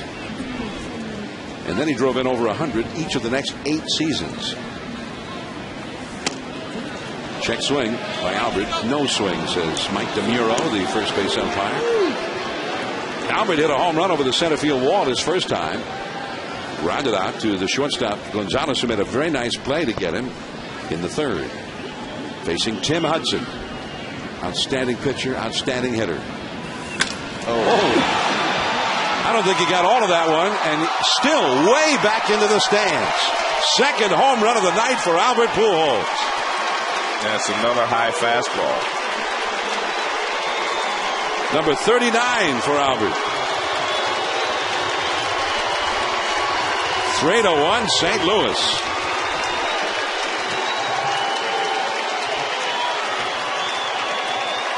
Well, as Tim Hudson says, you have to go after him with your best stuff. First pitch fastball, a little slide piece, another slide piece, and a misplaced fastball. And like he said, if you make a mistake, you're going to be getting a new baseball. And that was a mistake on the inner half of the plate. Holiday, shallow right. Hayward racing. So too Infante. Neither one can get to it. It's a bloop single for Matt Holliday, who's now 2 for 2 with a walk. He's been on base 3 straight times.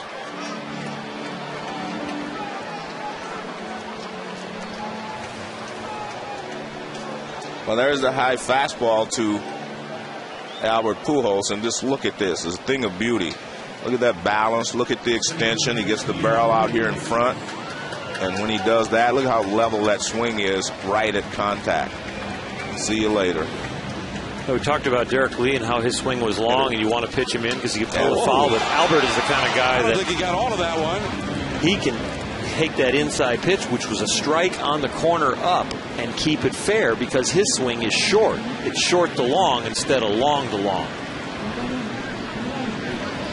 Well, Albert Pujols, as the Cardinals are trying to beat the odds tonight to get a split in this series and gain ground at first place Cincinnati, they're going to have to beat the Atlanta ace, Tim Hudson. And with Kyle Lohse having so many problems coming back from his surgery, the odds did not appear to favor the Cardinals, but Albert has knocked in 2 of the runs himself with 2 big flies. He has definitely evened the odds, right? But remember, Tony La Russa said to me that Lohse just lacked confidence. He had all the stuff. His arm feels good. Had a great side session last couple of days ago, and he felt like he would pitch very well tonight. He's got a 3-1 lead. Rasmus, who struck out on a wild pitch, meaning he reached base on the strikeout on the first, singled in the third. Also made a very nice catch on a deep fly ball by Nate McLouth in the 4th inning. Nobody out. A run is in. Albert Pujols, 2 home runs against Tim Hudson. That's a foul ball. Hudson had only allowed 12 home runs in 198 innings before tonight. Tough to hit a home run against. There's that catch we're talking about. The ball hit by McLouth. And then Hudson himself, well, that's the same one by McLouth. And Kyle Lohse said, hey, I love that guy. Colby Rasmus, he's my man. And that's all for Rasmus. He strikes out against Hudson.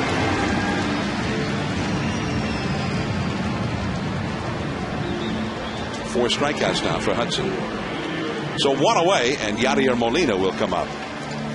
3-1 Cardinals. Molina drove in the run that Albert did not drive in with a 2-out single in the third. A lot of pitches for Hudson already tonight. Cardinals have made him build up that pitch count.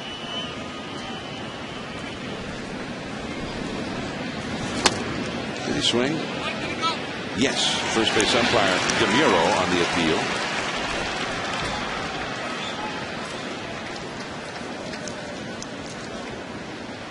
On 1 the count to Yadier Molina. He's had a sore right knee since a game in Washington in late August. So he had not been running well and has had to have some more days off than usual because of that. Matt Holliday, the runner at first. Holliday, he's a big guy, a slugger, but you got to pay attention to him. He'll steal a base if you don't. He has 8 steals for the year. Look out, that got him.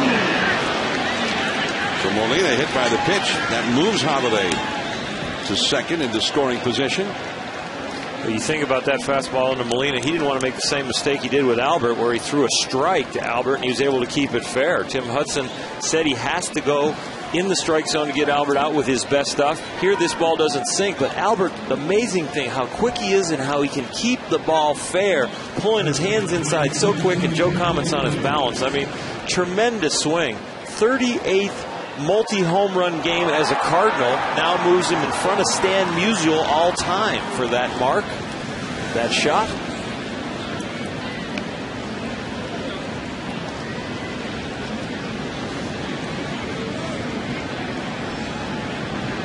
Now Pedro Feliz.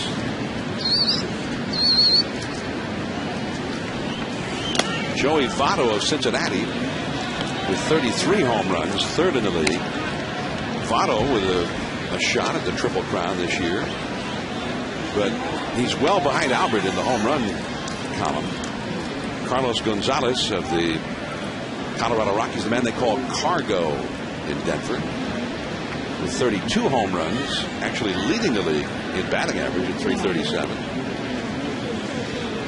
And also began the day with 100 RBIs. Votto 101. Albert now 104. So Albert leading the league in 2 of the Triple Crown categories. Gonzalez in 1. And Votto right there in all 3. Hudson. It's a nice play. Holliday goes to third, and Molina to second as Feliz is now 0 for 2 with a walk. 2 down. Are you ready for some football? Monday Night Football kicks off tomorrow night with a doubleheader on ESPN. First at 7 Eastern. Ray Rice and the Baltimore Ravens take on Mark Sanchez and the New York Jets. Then at 10:15 Eastern. Phillip Rivers leads the San Diego Chargers up against Matt Cassell and the Kansas City Chiefs. Matt Castle and the Kansas City Chiefs. Monday Night Football on ESPN tomorrow night. Coverage begins at 5 Eastern with Monday Night Countdown served by Applebee's. You say Cassell, I say Castle. Potato, potato. And there is a swinging strike by Kyle Lohse. This is one of those situations where, well, it wouldn't matter probably here, but when you have a pitcher hitting out of position, we'll say, you know, you'd rather have a regular hitter there, but they would probably walk him anyway. But a lot of times when you have a runner in scoring position, say at third base or whatever, and then the hitter's hitting 8th, it does put you in a slight disadvantage. There's been twice where the pitcher's hit 8th tonight, of course, and one time he had to lead off an inning, and here he's hitting with men in scoring position. And you'd rather for the 8th place hitter to lead off the inning so he could bunt him over. So, exactly. I mean, this is not an exact science. But it's all about getting runners on in front of Albert. That's through the hole. Base hit. Holliday scores. Molina, who's not fast to begin with and has that sore knee, stops at third. Kyle Lohse. Well, it works if you have a good hitter there. RBI man. He's in 192. But he was 0 for 2 coming into that bat. Well, 0 for 1. He had a sacrifice. You put it in play. You put it in play, you got a chance. 4-1 Cardinals. Breaking ball gets him out front. You see he's way out in front of it, but he keeps the bat on plane long enough just to make contact. The ball finds a hole. Third RBI of the year for Kyle Lohse. He has 6 hits in 28 at bats now. .214 batting average. It's moving up. Here's Brendan Ryan, the curveball for a strike. Now, there have been a lot of ground balls hit in this game against Tim Hudson, as you would expect. That's the first ground ball that went through for a hit against him. All the other ground balls that he had induced ended up being outs. Meaning they've also hit a lot of balls in the air because that's their 8th hit. We know of 2 in particular that got airborne. Places where the fielders don't play. 4-1 Cardinals here in the 5th inning. And Tim Hudson trying to hold down the damage here. Pujols led off with a home run. Another run has scored on a base hit by the pitcher. And now the count is 2-1 to Brendan Ryan. And it's been a laborious night for Hudson. 96 pitches thrown, and he's not through the 5th inning yet. He's been one of the most efficient pitchers in the game for most of the year, usually with a low pitch count. That's going to be a base hit. Left center into the alleyway. Molina scores, and Lohse keeps on coming. Heading for third is Ryan. It's a 2-run triple for Brendan Ryan, and now it is 6-1 Cardinals.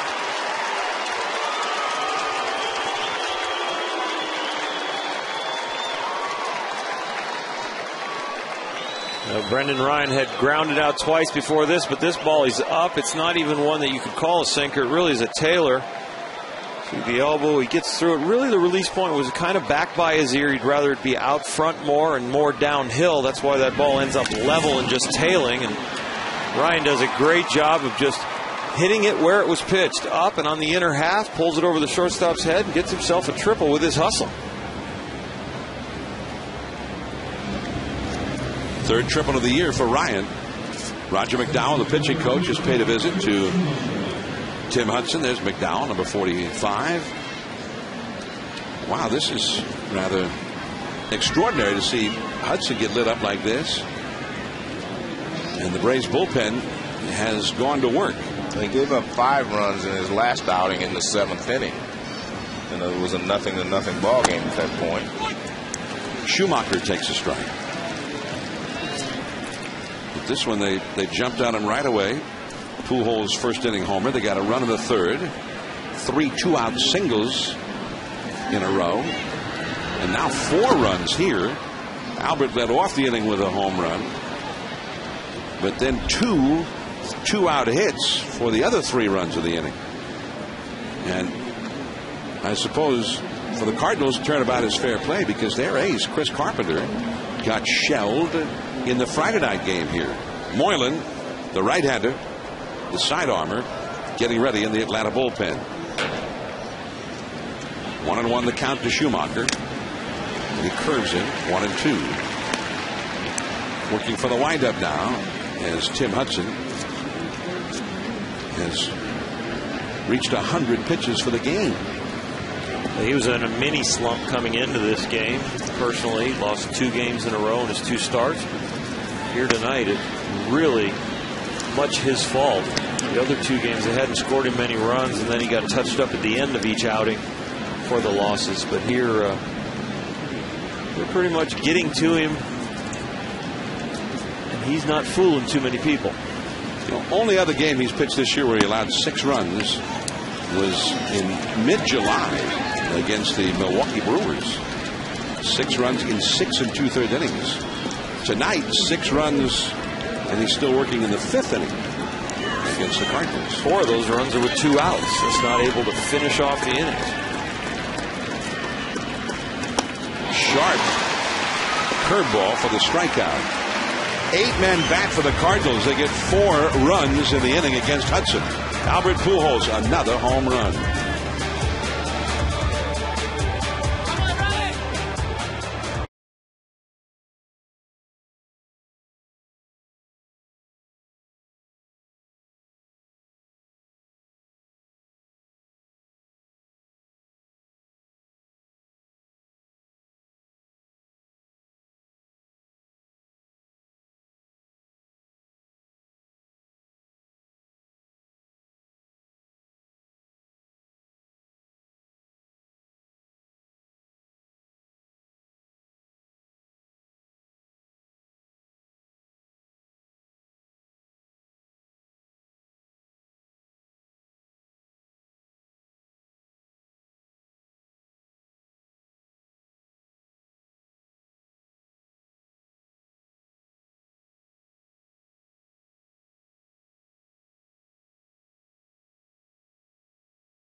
Cardinals 6, Braves 1, which has got to be kind of a shock for Braves fans, with Tim Hudson having been on the mound. Well, he had not been removed from the game just yet. I don't know that he'll be coming back out for the 6th inning. He's already thrown 103 pitches. Albert Pujols, 2 home runs against him. The Braves have a lot of time to try and play catch up now. But the Cardinals, for whom Kyle Lohse has been somewhat of a project since coming back from his surgery, have to love what they've seen from Lohse so far tonight. Off the glove of Feliz at third, and Infante gets his first hit of the night. Feliz may have succeeded in keeping that from being an extra base hit. Getting a piece of it. Now Jason Hayward. Hayward's been up twice, and he's hit 2 shots both times. Although he got overshadowed a little bit by Albert Pujols. He's hit a ball off the center field wall and one that bounced over the right center field wall. 2 doubles. He scored the Braves run.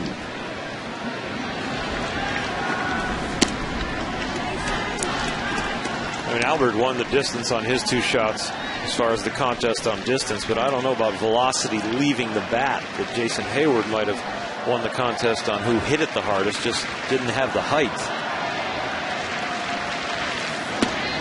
Right on the outside corner at the knees from Lohse.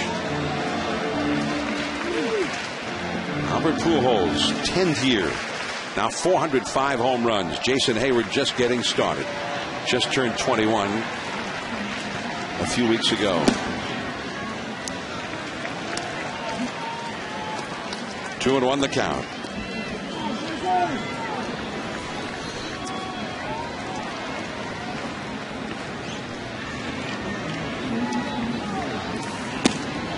Just missed out there this time. 3-1. Hayward turned 21 August 9th. Just about a month ago. 3-1 the count. The big hitters are up there right now for the Braves as they try to play catch up. Prado on deck, cleanup man McCann behind him. And it's a walk. Now that's got to bug you, I guess, if you're a pitching coach or a manager, with a 5-run lead, to walk somebody. Well, Albert Pujols hasn't taken any walks, and he's taken 2 mistakes from Hudson and drilled them.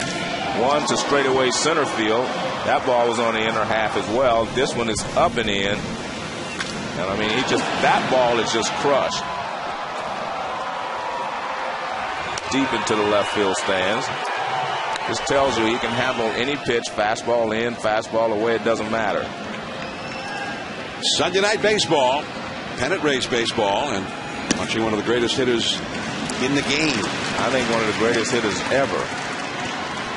Albert has hit 2 home runs tonight for the Cardinals, who are rather desperate for a win to get the split here, gain some ground on the Reds, who lost today, and go home. They'll still have 21 games left after tonight. They would be 6 games back of the Reds if they can win this one. They lead 6-1. But the Braves are mounting a comeback, or at least threatening a comeback here in the 5th inning. Infante with a single, now at second. Hayward with a walk at first. Prado, the third place hitter, at the plate. And McCann, the cleanup man, right behind him. These are the top hitters for the Braves. Prado singled home a run his last time. He whacks one foul. Hit it hard, but very much foul. Against Kyle Lohse, the right-hander for the Cardinals, trying to find his mojo. Well, we talked about how he needed to find his confidence. He's had the surgery. He's had some starts coming back from the forearm surgery. The stuff is continuing to get better. The quality of his pitch is getting better, but he's looking for the results and the confidence. This is a huge inning for that. He goes back up the tunnel, and this lead shrinks to a 1 or 2 run lead in this inning, and he's up there worrying about did he do his job or not. That will not help him down the stretch. But getting through this inning could really boost his confidence. 2-2. Again, drilled, but very much foul. 2-2 the count. Lohse, who won 15 games his first year with the Cardinals back in 2008. He had originally come up with the Minnesota Twins. He had a 13-win season, his first full year in the big leagues back in 2002. Won 14 games the next year. So he's had some success in the past. That should be 2. There's 1. Ryan to first. 2. A double play. Infante over to third. And we're going to go to the studio now for Steve Berthume at a Sports Center right now.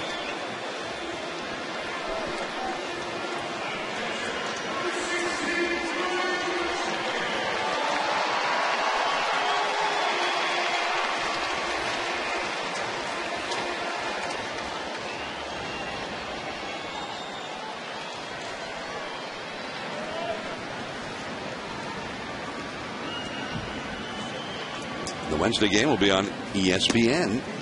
Wednesday Night Baseball at 7 Eastern. Well, Cliff Lee had been beating the Yankees in the past, but they had touched him up the last couple of times. I mean, he had not won. He was leading 6-1, pitching a great game in Texas, and ended up losing that ball game the last time he faced the Yankees. Here's Brian McCann. And the sinker bounced foul. 1 ball, 1 strike. McCann is hit back to the pitcher and single.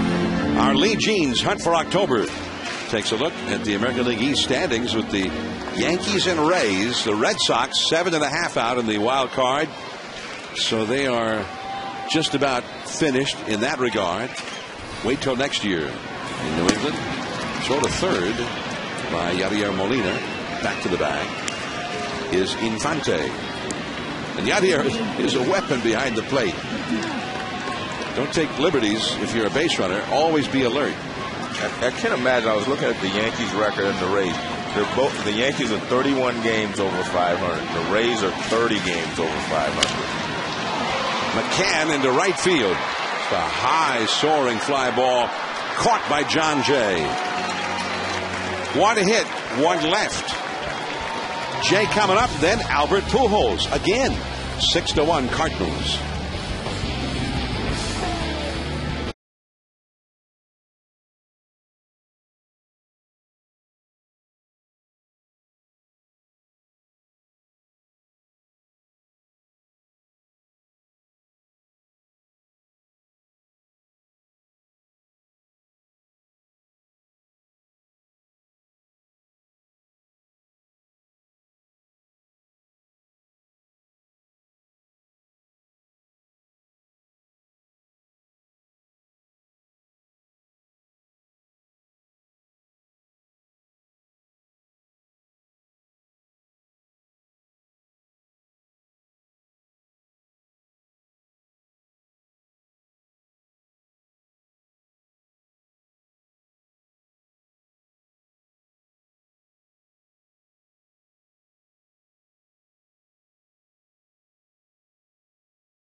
Presented by Taco Bell is brought to you by One A Day Men's, the official multivitamin of MLB, specially formulated for men.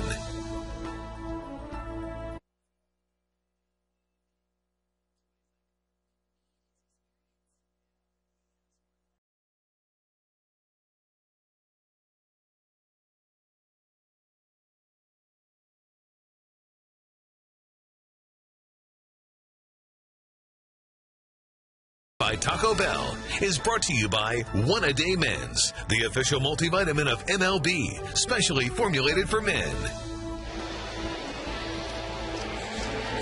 Albert Pujols. That's the point of contact of one of his home runs tonight. He's hit 2 of them. 1 in the first inning and 1 in the 5th inning against Tim Hudson, who's now out of the game. And Hudson had talked to us about facing Albert Pujols and how you had to have great stuff, and Albert wasn't likely to go out of the strike zone. And he said if you didn't make a good pitch to him, that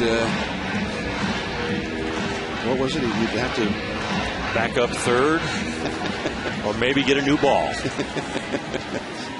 Peter Moylan, the Australian right-hander, side armor,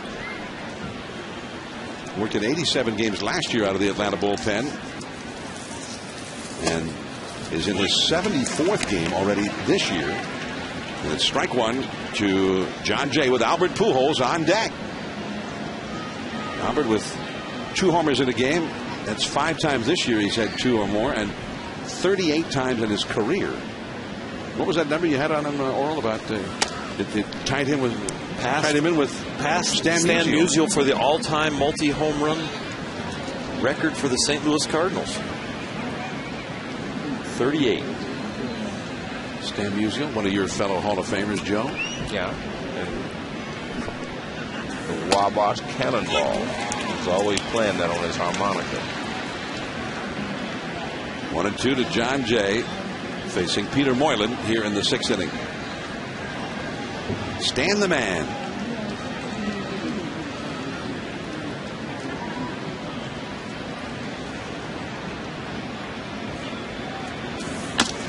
The big chop. Gonzalez has to hurry. Not in time.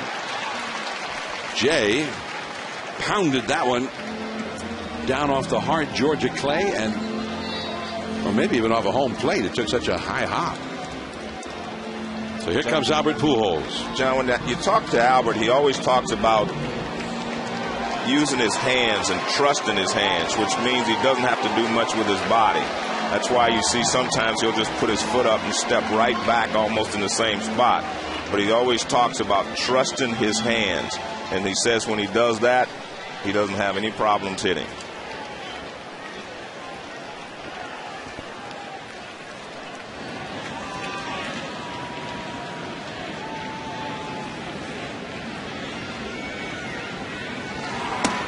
That's too low. Now you got a great home run hitter, one of the greatest ever through 10 seasons, and his 10th season is still ongoing.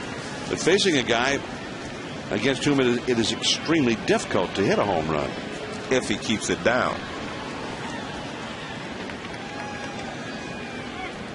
And back to the bag is Jay.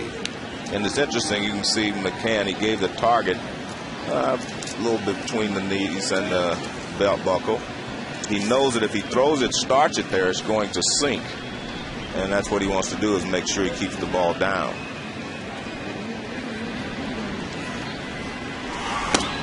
And that's in there for a strike. Except that wasn't low enough.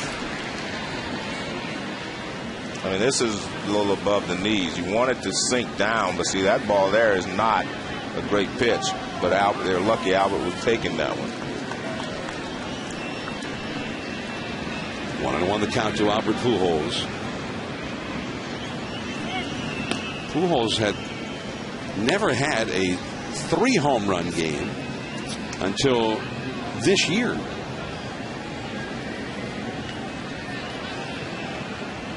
There is the left-hander Mike Dunn warming up in the Atlanta bullpen back of Moylan.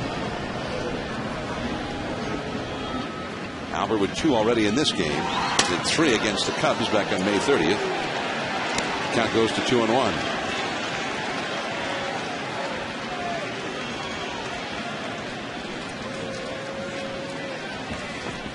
Well, he talked about the Triple Crown and the fact that the RBI crown is the one that he's never won. He's won the home run title. He's also led the league in batting average. And one of the reasons for that is because they don't pitch to him a lot of times in RBI situations. 2-2. He made Albert look bad on that one. A little breaking ball right there. Just got him out front. The thing about Albert is he's thinking right now in the back of his head, he's not going to get me out on that pitch. He knows it's been there. Okay, I was sitting fastball. I swung at fastball, but it wasn't. Well, he's back in there. The mental side of the game just as important to Albert as the physical. That was a tough pitch. I think if he throws that one again, Albert's going to even have trouble handling that one if he gets it out there. Frisbee was pretty sharp. Yeah. 2-2 the count to Albert. So Albert, by the way, Albert's had 4 different games with 3 home runs. And the last one was against the Cubs. And before that, he had not done it since 2006. 2 home runs in this game. It's only the 6th inning. 2-2. Ground ball foul. Jose Oquendo, former infielder, third base coach for the Cardinals. There's Mark McGwire.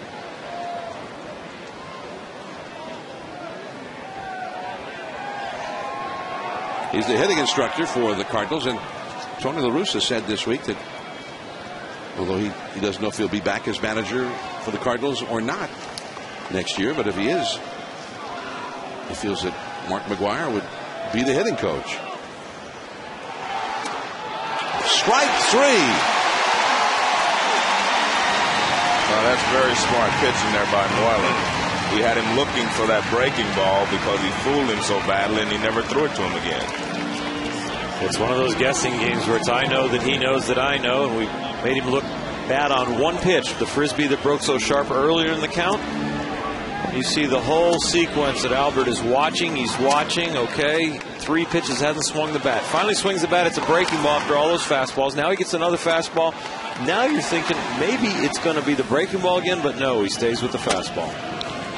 Matt Holliday and a fastball for a strike. John, you were talking about Tony may not be with the Cardinals next year or something. And I asked him about that. He said this is not any different than any of the years he's had since he was with Oakland. He said every year at the end of the year at Oakland, he would talk to the management and say, if you want me back, I'll probably come back. But he says he always looks around the clubhouse just before he makes that decision, that toward the end of the season, sees if he's still the leader of that clubhouse, if he's still the leader that these guys want, and then he'll decide whether he's going to take the job again the next year.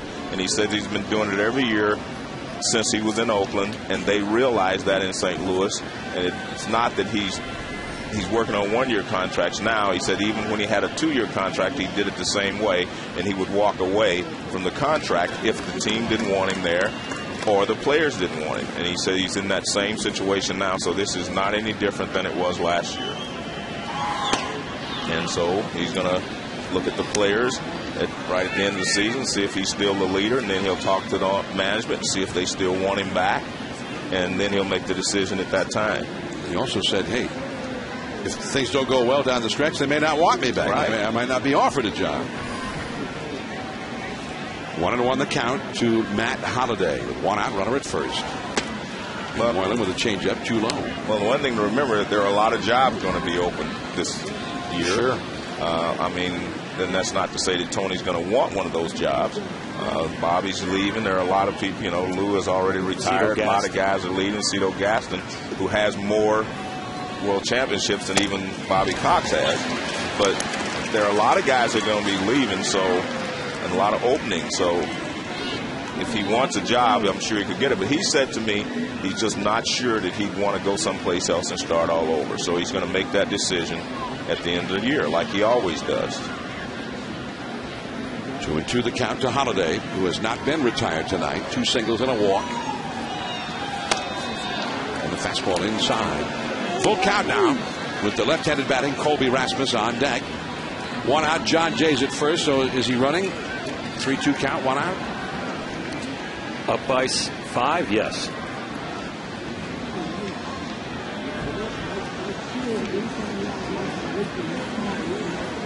There he goes. And it's ball 4. Throws down there, but it was a very nice throw by McCann, but it was ball 4. Well, a lot of times you run just to open.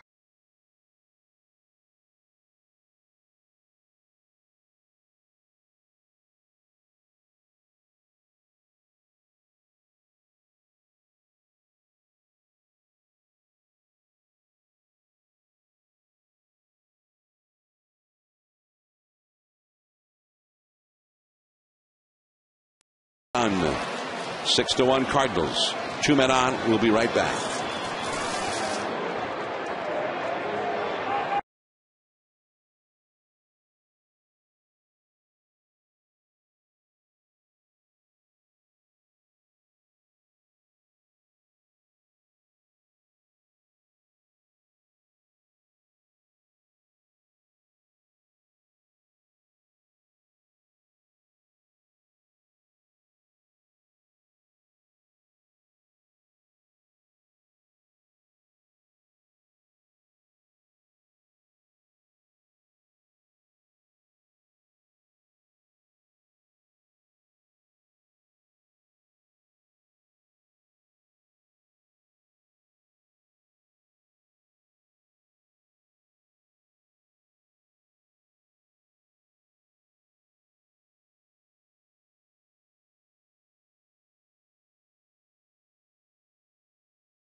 up against their longtime and bitter rivals, the Dodgers. Wednesday Night Baseball is part of Lee Jean's Hunt for October on ESPN at ESPN3.com. Mike Dunn, who takes over for Peter Moylan and inherits 2 base runners. Dunn making his 16th overall appearance, and he was recalled from AAA Gwinnett just recently, so this will be his 5th appearance since that recall. He also was up earlier this year for the Braves for a time. Made his debut back on July 16th. He came to the Braves along with Melky Cabrera in the trade that sent Javier Vasquez and Boone Logan to the Yankees. That was last December that deal was made. And it's 0-1 immediately to Colby Rasmus. Rasmus has reached base when striking out on a wild pitch. He has singled. Then he struck out again and did not reach base in the 5th. So he's been on base twice. 1 hit, 3 at bats officially. And that's in for a called strike 2.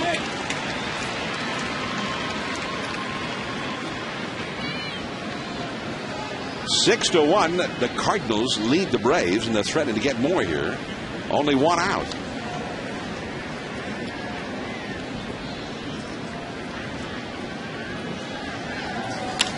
That ball is hit well. Deep right center. Up and over the wall. So an automatic double. Jay in to score. And Holiday forced to stop at third. Colby Rasmus foils the strategy with an 0-2 pitch. He hits a long double out into very deep right center. He's always been a good low ball hitter. You got ahead of him with 2 strikes and then throw him a low pitch, and he just kind of rips it into right center field. And that's what you see. He's leaning back a little bit. His balance a lot different than what you see from Albert. He has a little more uppercut in his swing, as you see right there. Well, they are walking Yadier Molina intentionally to set up the double play with the right-handed hitting Pedro Feliz on deck. Here's Feliz.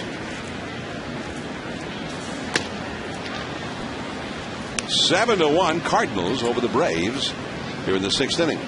Rasmus, I guess it's no surprise to see him having a big night, hitting .480 for the season against Atlanta pitching. Well, he had a big night Thursday night, but then they shut him down for a couple of days. Now he's hot again tonight, but he had a big night on Thursday, a couple of home runs. Bobby Cox coming out. Scott Proctor, a right-hander, has been warming up, and Proctor has been summoned. Bases loaded, 1 out. Proctor coming in, and we'll come back.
Visit standuptocancer.org to learn how you can help them in the fight against cancer. I'm John Miller with Joe Morgan and Oral Hershiser. Sunday Night Baseball from Atlanta. And this, who would have figured this score going into this game with ace right-hander Tim Hudson going for the Braves? Kyle Lohse, who'd been struggling mightily, coming back from surgery, going for the Cardinals. But it is 7-1 Cardinals. And there's Feliz over to third. Prado on the bag for one, over to first, double play. Scott Proctor has thrown one pitch and gotten 2 out. But another run on the board. 7-1 Cardinals. Derek Lee coming up.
A doubleheader on ESPN. First at 7 Eastern. Ray Rice of the Baltimore Ravens up against Mark Sanchez and the New York Jets. Then at 10:15 Eastern. Phillip Rivers leads the Chargers against the Kansas City Chiefs. Monday Night Football on ESPN. Tomorrow night, a doubleheader. Coverage begins at 5 Eastern with Monday Night Countdown served by Applebee's.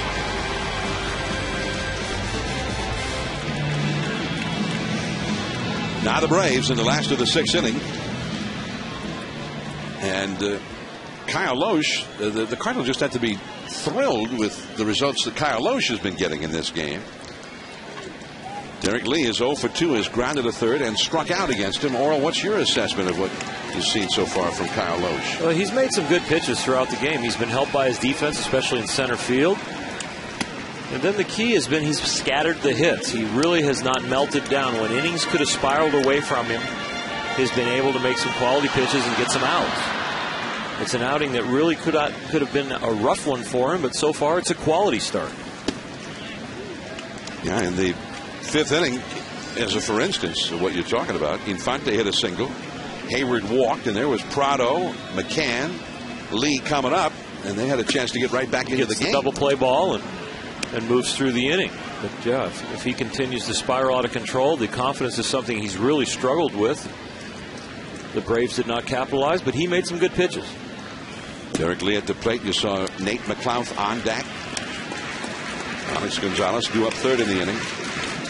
The Cardinals won game 1 of this series back of Adam Wainwright. It was his 18th win of the year. Right to the third baseman Feliz and one away. Lee is 0 for 3 in the game. And they had a 4-2 lead in game 2 back of their other ace, Chris Carpenter. And then suddenly a 6-run inning for Atlanta. Everything just fell apart for Carpenter and behind Carpenter. And the Braves went on and won that ball game against one of the top Cardinal starters. That's Carpenter without the hat on, and Wainwright right next to him with the hat. Not many teams have a better 1-2 combination than that in their starting rotation. Carpenter and Wainwright. Carpenter 15-6, even with the bad night he had on Friday. And it really shouldn't have been as bad as it was. Jay dropped a fly ball behind him. There was a ground ball that on another night might have been played. So it went. But that's what looked like it might turn this whole series around, as you see Wainwright, who not only had a big night, he snapped a personal 4-game losing streak and is 18-10.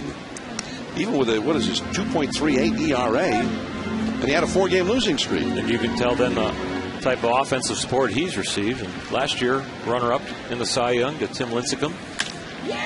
McLeod in the deep center. Rasmus. Not this time. The carom is played by the left fielder Holiday, who hustled over, holding McLeod to a double. McLeod hit a shot that turned into a leaping catch for Rasmus his last time up, and almost again. No, this one he wasn't going to get close to, John, because it was an angle. The first time it was hit straight over his head, he would just go straight back. This one he has to run off at an angle and still run the ball down. See, he's running to try to find it and to get to that spot. The ball first time was hit straight at him, so all he had to do was get back and jump. This one he had to go get it, and that's why he wasn't able to make this play as compared to the last play. He couldn't get to the spot quick enough on this one. Now Alex Gonzalez. And the Braves are very happy to see McLeod swing at the bat, making hard contact. It looked like he might never again, the way his spring went and the first half of the season went. Finally, they sent him back to the minors. And he got it back together there, and he's been swinging the bat real well, especially the last few days. His swing is back to being very quiet and short and compact, and he looks very, very good at the plate. But it was starting to spiral out of control mentally for him also. Gonzalez has hit a single and a double. This coming off his game-ending 3-run homer in the 12th inning yesterday. Right up the middle, base hit. McLeod will come in to score. The third straight hit for Alex Gonzalez. 7-2 Cardinals. You know, it's amazing what a walk-off homer will do for your confidence. I mean, he was so confident before the ball game today, and now he's gotten 3 base hits. But he had a walk-off homer in yesterday's ball game to win it for the Braves, and again, that does a lot for your confidence. There's a breaking ball off the plate outside, but he doesn't try to do too much with it. Just reaches out and pokes it back through the middle for a base hit. We saw Blake Hawksworth up in the Cardinal bullpen. Looks like they're stalling for time now. You saw Tony La Russa go to the phone and call the bullpen. So you've got Melky Cabrera at the plate, a switch hitter, and the left-handed hitting Eric Hinsky out on deck. I wouldn't expect Tony La Russa to have a long hook with Kyle Lohse when you're trying to get somebody up the tunnel with some confidence to build the rest of the year, maybe get 4 more starts out of him. If the Cardinals are going to make it back into the race, they're going to need some depth in the rotation, some quality for him to repeat these kind of outings. Gonzalez back to the bag. There's a lot of phone calls being made down there. That was Joe Patini, one of the coaches for the Cardinals, also on the phone. Do you have that number, Joe? I haven't heard. You get that on your cell phone? Well, here comes La Russa. The 2 pickoff attempts to first after the delay from Molina going to the mound, and then also the pickoff attempts to stall some more. Then the phone call that came down that we saw, he's ready. And Tony making his move. Well, he looks like he's making a double switch because Flo should be the first hitter, or the new pitcher would be the first hitter. Felipe Lopez looks like he's going to go over to third base, replacing Pedro Feliz. Yeah. And Blake Hawksworth will come in for the bullpen in the left field corner. 7-2. The Cardinals are leading with 1 out of the last of the 6th. We'll come right back.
Kyle Lohse departs, and one of the few times he's had a smile upon his departure, I'm sure, in a long while. That's been rough for him. His last 3 outings, 4 earned runs, 8 earned runs, 2 earned runs, 7 earned runs in the 4th outing after that. So it has been a tough road. But tonight got outs when he needed them.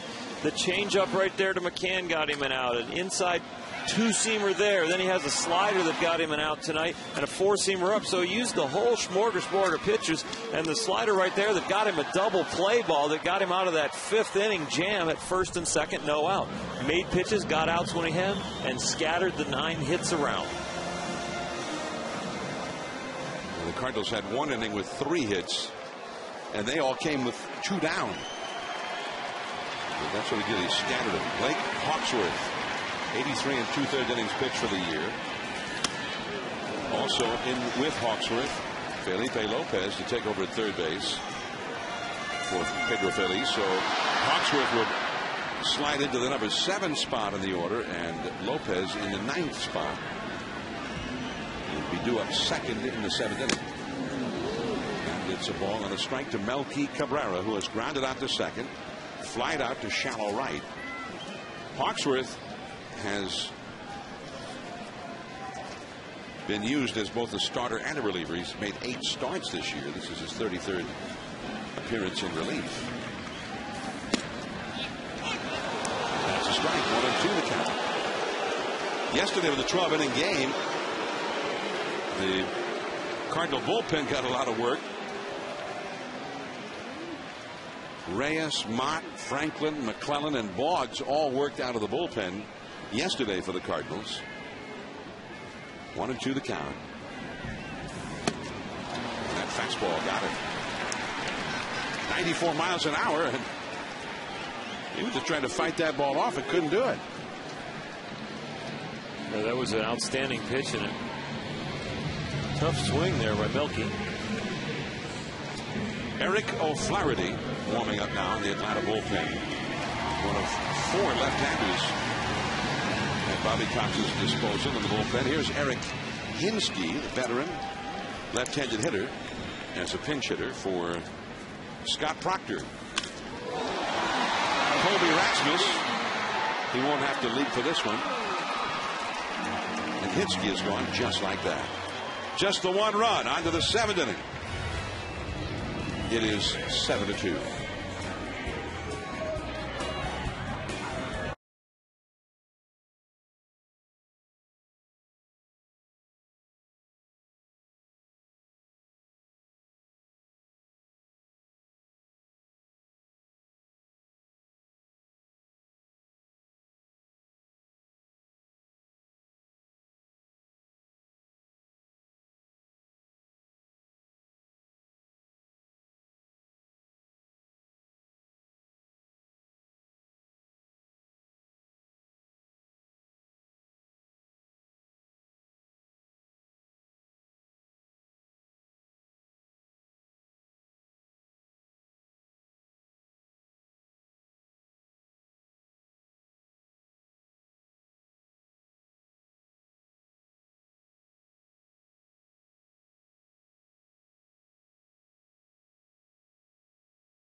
Baseball, presented by Taco Bell. Turner Field, Atlanta, our venue on this Sunday night. 7-2, the Cardinals leading the Braves. The fourth game of this series. Braves lead the series 2-1. Braves need a win to keep pace with the Phillies atop the National League East. Cardinals need a win just to stay in the conversation in the Central Division as Eric O'Flaherty takes them out now for Atlanta. He is the fourth pitcher used by the Braves tonight. And he throws ball one off the outside to Felipe Lopez. By the way, any other team, Lopez would have come in and been slotted into the 9th spot in the order where the pitcher had been. As I said that he was, but I was wondering if you're going to catch that. I finally caught it. Tony La Russa doesn't hit his pitcher 8. He does. 9. So he was in the 8th spot in the order where the pitcher had been, as there is one away. And there's Freddie Freeman in for Derek Lee for the Atlanta Braves. Freddie Freeman, who just got his first major league hit last Sunday down in Florida. Freeman, who had his contract purchased when the rosters were expanded on September the 1st.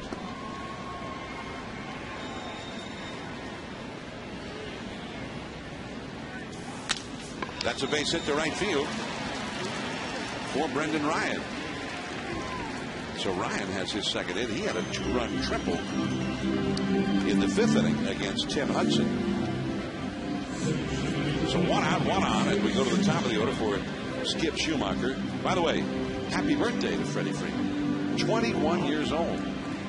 You know, I was going to say that myself, and I was going to say happy birthday to my buddy Bob Ellis. It's his birthday today, and also he's an unhappy Yankee fan, and Freeman's an unhappy Brave fan right now. So birthdays, guys are unhappy. There goes Ryan. Pitch taken for a strike, and he beats it. Steal for Brendan Ryan, his 9th of the year. Although the fans didn't think so. Well, he was safe. Looks like he just took off on first movement, but you'll see that he clearly gets his feet in there before the tag. He tags him on the knee and his foot's on the bag. May have looked different from the stands, though. May have looked different if you were a Braves fan. Right, exactly. 1 ball, 1 strike to Skip Schumacher, who is 1 for 4, the leadoff man. John Jay on deck, and then behind him, Albert Pujols. 7-2 Cardinals here in the 7th. Now, one thing to keep in mind, should this game get closer by the 9th inning, the Cardinals closer is Ryan Franklin. He threw 30 pitches yesterday in 2 innings in that extra inning game. I asked Tony La Russa if Franklin would be in there if they needed him in a close game in the 9th inning. Gonzalez makes a nice play on the broken bat grounder by Schumacher. Ryan over to third. Tony didn't come out and say absolutely he'd be available. And Franklin actually threw 37 pitches in that game yesterday. But Tony also said he thought that Franklin would likely tell Dave Duncan, the pitching coach, if you need me, I'm ready to go. The mentality of most closers. Dave Duncan, an outstanding pitching coach with the Cardinals. His philosophy mainly to get ground balls, and no surprise that the Cardinals usually at the top of the list of inducing ground balls because of his philosophy of keeping the ball down. I think you're going to find the rest of the way, John, that a lot of pitchers and players are going to play a little more than they are, you would normally expect. So you may see a lot of closers pitching 3 or 4 days in a row even.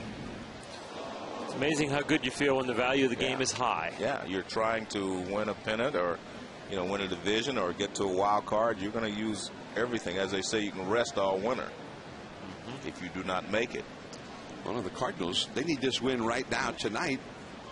If they let this one get away, they may not need a closer in a couple of days so much, as they're still with hopes of getting back into the race in the Central Division. Well, the Reds are in complete control. Now, if they lose control, that's a different story. But the Reds are in control. of their own destiny. I mean, the Cardinals have no say over who wins that division. The Reds have everything in their favor. All the Cardinals have is the chance to win games and put some heat on the Reds and hope they get a lot of help. Right. There's the standing in the Central. The Reds were not able to hold on to a lead today. Their closer, Coco Cordero, gave up 3 in the 9th to the Pirates, and the Pirates won that game 3-1. John Jay to second. Infante throws it out. Albert Pujols is stranded on deck. O'Flaherty gives up a hit but gets out of the inning. Last of the 7th, top of the order, Infante, and then Jason Hayward coming up for the Braves.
National League.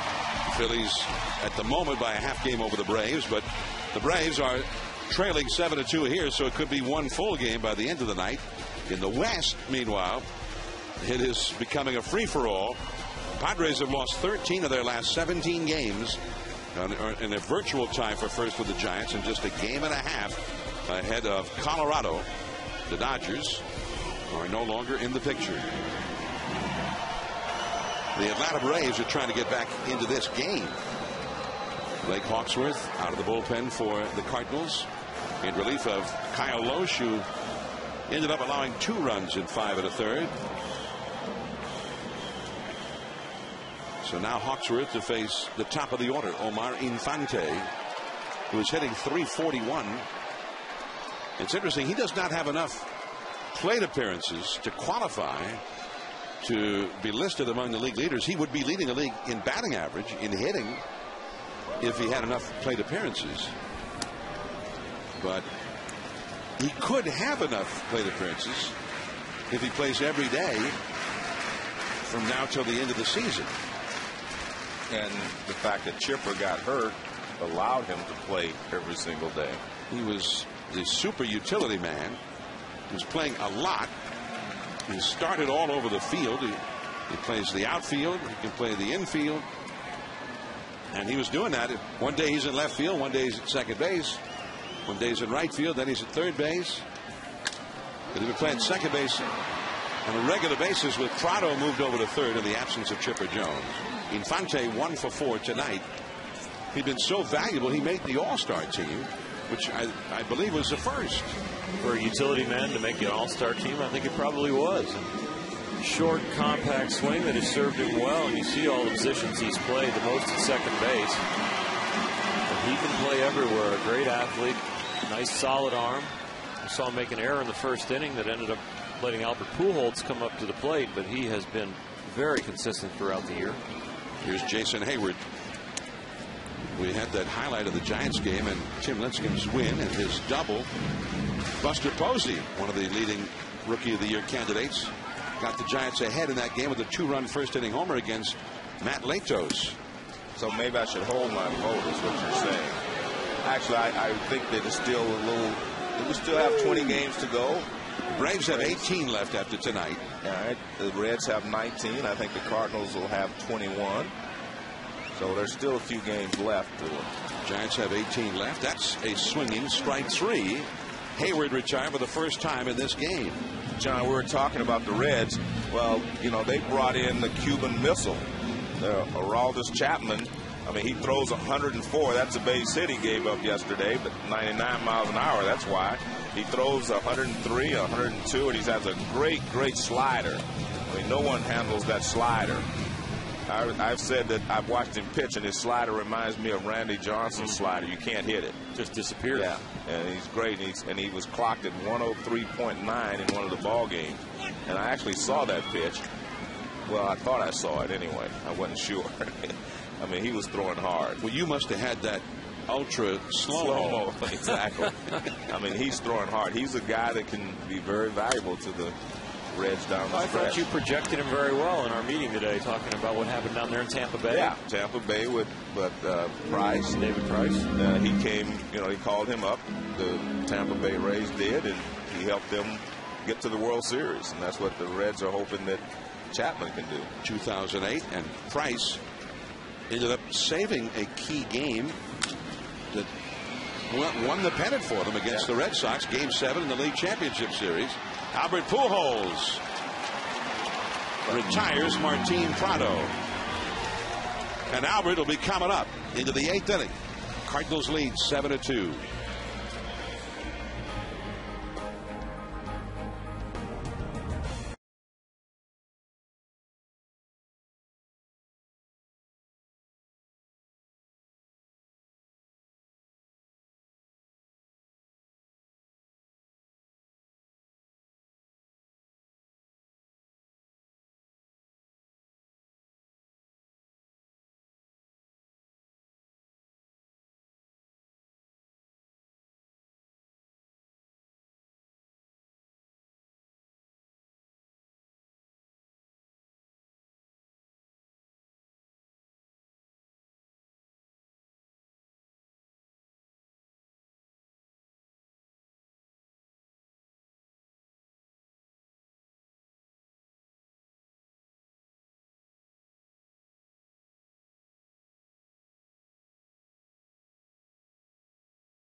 one is hit well. It's gone. Second home run of the night for Albert Pujols.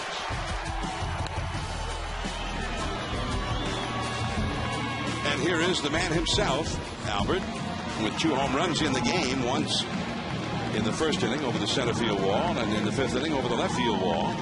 Both of those were against the ace right-hander of the Braves, Tim Hudson. Now, young Craig Kimbrell comes in. This guy, 22 years old, he's a flamethrower and has had 21 strikeouts in 11 1/3 innings in the big leagues. Well, this is one of those times when Albert says he doesn't swing harder. When they throw hard, he doesn't swing harder, he just swings quicker. And that's back to trusting his hands. That one came in there at 97 miles an hour.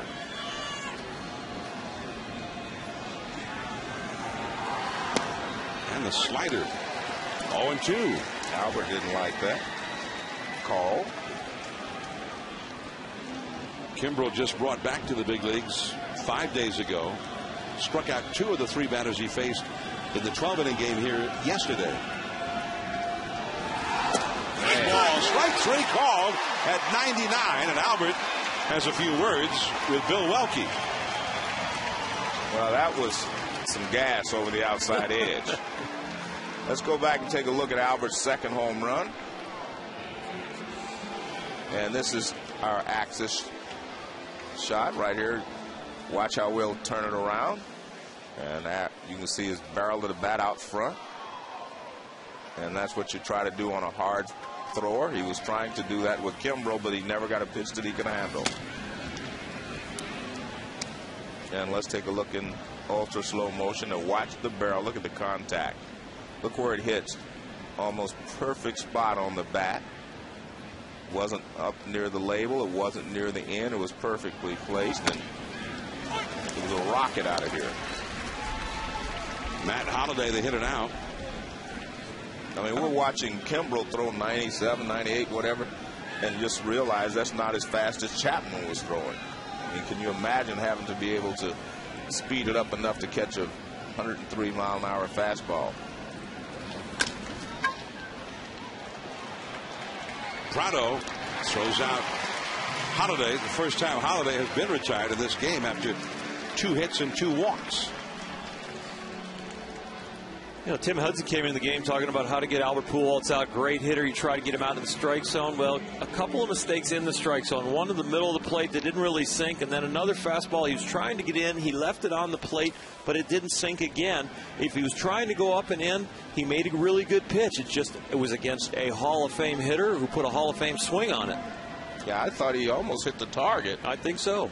Just a great, great swing.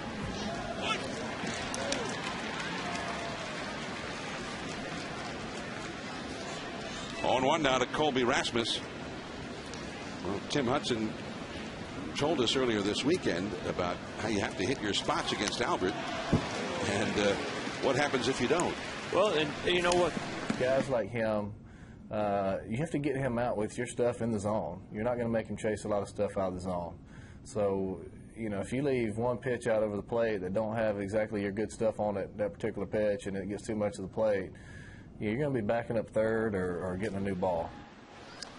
Getting a new ball, yeah. In this case, twice. Gracious enough to give us an interview, and tough to face that gentleman right there and pitch against him. And Tim Hudson has had an outstanding year, but Albert Pujols is the man, really. If you put a bat in somebody's hand, that's the guy you want to give it to. He's the machine. 1-2 the count to Colby Rasmus, who has a single and a double in 4 plate appearances. The home run ratio against Tim Hudson was about 1 homer for every 17 innings pitched. Maybe once every 2.5 starts. And Albert got him twice in 5 innings. Well, we're going to see those confrontations in the playoffs. I don't know if Albert will be there, but I think Tim Hudson is going to be there and have to carry this Braves staff. He's the ace. He's the guy that's in the hunt for the Cy Young going into tonight. There's some things that might start to separate him now. The curveball from Kimbrell. Impressive inning. 23 strikeouts in 12 1/3 innings in his young big league career.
the game, and his Cardinals leading 7-2 as we go to the last of the 8th inning. Brian McCann, the cleanup hitter for Atlanta, leads off against Blake Hawksworth. Hawksworth tried to help keep the bullpen from getting overused here after a 12-inning game yesterday. Freddie Freeman, the rookie, is on deck, and then Nate McLeod. Joe, you spent a long time with Bobby Cox yesterday. You did a very nice interview. It was great. I had fun with Bobby. He seems to be enjoying this this final year as a manager. And there've been many cities where they've had ceremonies, they've presented him with awards. In St. Louis, I loved the award, or I guess an award, a memento that they gave him, a gift, was an autographed photograph from Stan Musial. And I think that was just the right thing to give Bobby, too. And he loves Stan the man. 3-1 the count to Brian McCann. And those Thanks Bobby t-shirts is a sign here at Turner Field.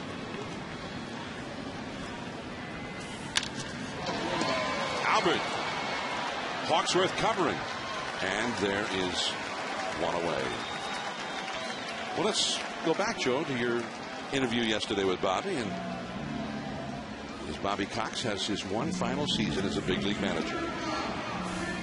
What would it mean to you if you could win this championship this year and go out a winner? Or would that have a big meaning to you? Well, it would have the same meaning it's always had. I mean, as the players have mentioned, yeah, I know. They have said publicly, you know, we'd like to win this for Bobby, and they'd say that for any manager going out.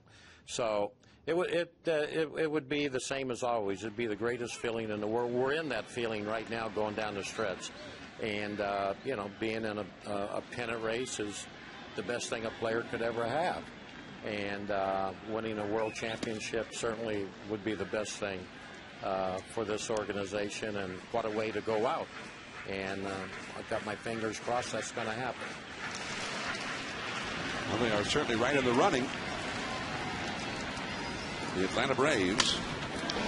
And there's Albert Pujols again. Freddie Freeman, the young Atlanta prospect, hit one sharply, but right to Albert Freeman. Got his first major league hit last Sunday. He had 18 homers and 87 RBIs in AAA this year with a .319 average. And he was second in the International League in batting average at the time that he was called up.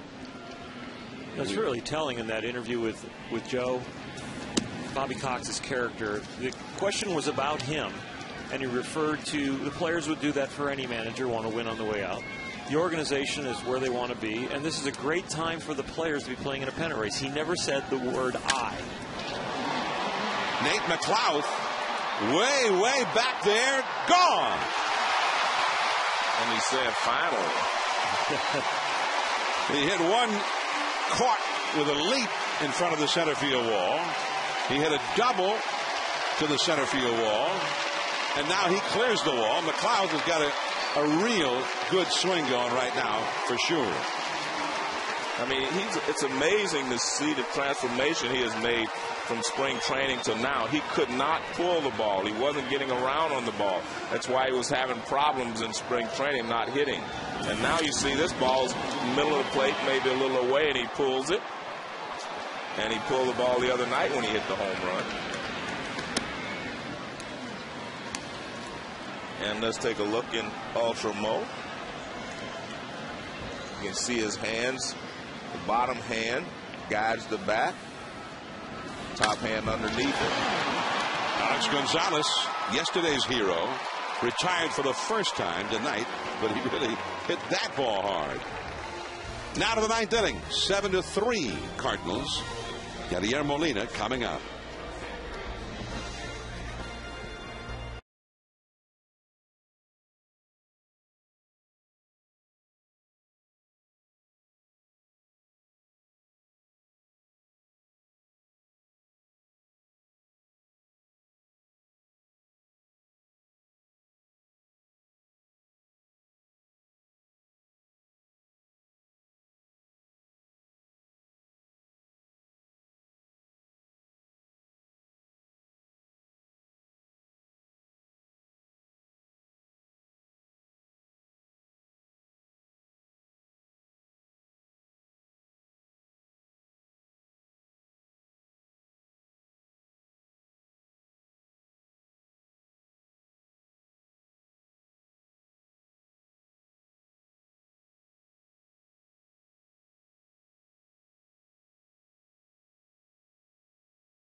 By Verizon. The signal is yours. Wield it to transmit anything you want. Verizon. And Viagra. Albert Pujols in Ultra Mo, and that's one of two that he hit tonight against Tim Hudson. His 38th and 39th home runs of the year, leading the National League in that category, also leading the National League in runs batted in. 7-3, the Cardinals out in front as we go to the ninth inning, and Christian Martinez comes in, another Brave who spent most of the year in AAA. He pitched here earlier this series and gave up a home run in the game on Thursday, game 1, which the Cardinals won.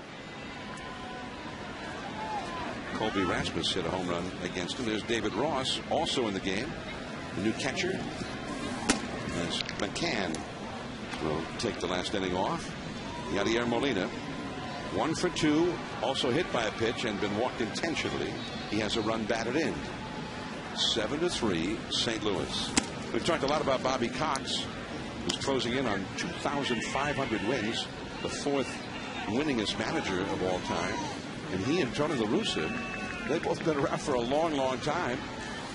Bobby Cox got his first managing job in 1978 with the Braves. Tony was hired for his first big league job as a manager in 79 by the White Sox. So they started very similar times, although Bobby is a few years older than Tony. Tony has won more games than Bobby. Tony has been a manager basically ever since, whereas Bobby took some time away from managing, became a general manager here in Atlanta in the 80s.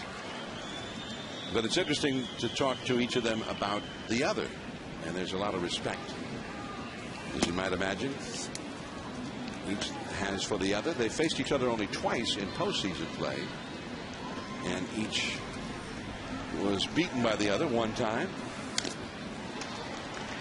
3-2 the count. 15 times Bobby Cox managed teams have gone into the postseason. 13 times for Tony La Russa. Only Joe Torre is there with Bobby Cox with 15 postseason appearances. Tony's teams have won 2 World Series. Bobby's the 1. And a foul out of play. Still 3-2. But Bobby is also definitely retiring at the end of this year. And Tony, nobody's quite sure. Maybe not even Tony himself. He's certainly not saying if he is sure what he wants to do next. I don't think Bobby got enough credit for being a tactician of the game either. That one just off the outside. It's ball 4 to Molina. Well, we did talk to Tony La Russa about Bobby Cox. Anybody that's ever been around him away from the ballpark, totally taken with him. He's got great personality, he's smart, he's funny, just good to be around, interesting.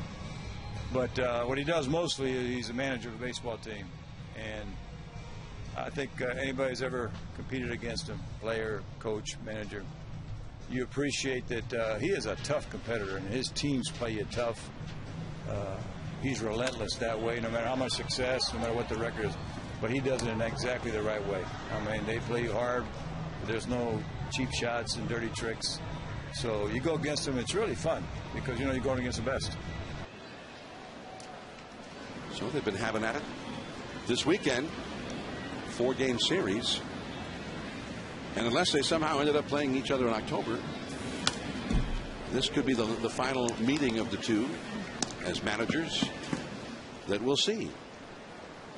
I remember Tony La Russa when he was a young manager, and he would often look for the opposing manager in a social situation and try to pick his brain a little bit. Sparky Anderson was a guy that Tony was always trying to learn from. Earl Weaver was another one when Tony was a very young manager.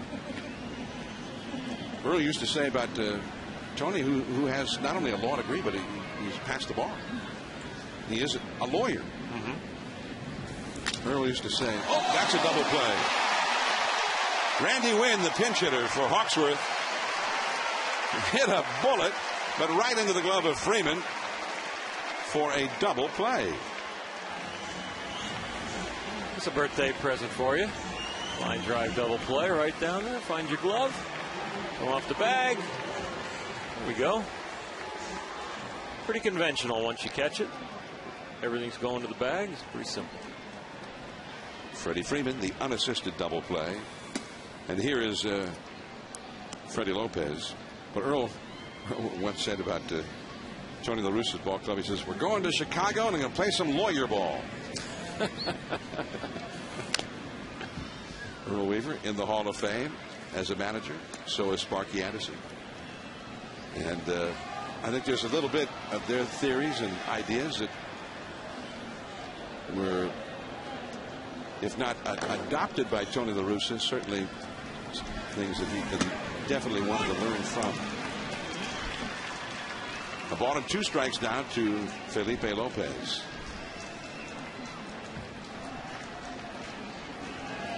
Two down, nobody on. The Cardinals ahead here, 7-3. That's a base hit. So Lopez, whose bat has really been quiet for a couple of months, and he needed that base hit. He was hitting only .233 at game time. And his second at bat of the night, he entered as part of a double switch in the 6th inning. So the inning goes on. Here's Brendan Ryan. Ryan has had a 2-run triple and a single, and has stolen a base. But we know the Cardinals are hanging by a slender thread in the Central Division race. At the moment, 6.5 back of the Reds. And they're going to have not only a real hot streak to end the season, they need a lot of help from other teams. Next week, we're going to be in Chicago, and the White Sox are similarly placed in the American League Central. So they are, at the moment, well behind the Minnesota Twins, 6 games back of the Twins. Although they play each other this week. I think Joe said it best that really the Cardinals don't have anything to do with their own fate. It's up to the Cincinnati Reds. Same thing with the Minnesota Twins and their relationship to the White Sox. Well, they have the Cubs coming into St. Louis, then the Padres, then they go to Pittsburgh and Chicago, then the Pirates come there. So they have 12 games against 2 teams that have had very bad years, the Pirates and the Cubs. But that's part of the reason that they're so far behind the Reds right now, that they've been getting beaten up by teams like that. Yeah, they've played well against good teams and not so well against the poor teams that they're supposed to be. They really played well against Cincinnati. Yeah, really have. Back to the bag is Felipe Lopez at first. But the difference is, as you were saying, is that the White Sox have more games left with Minnesota. St. Louis and Cincinnati are completely finished with their head-to-head season.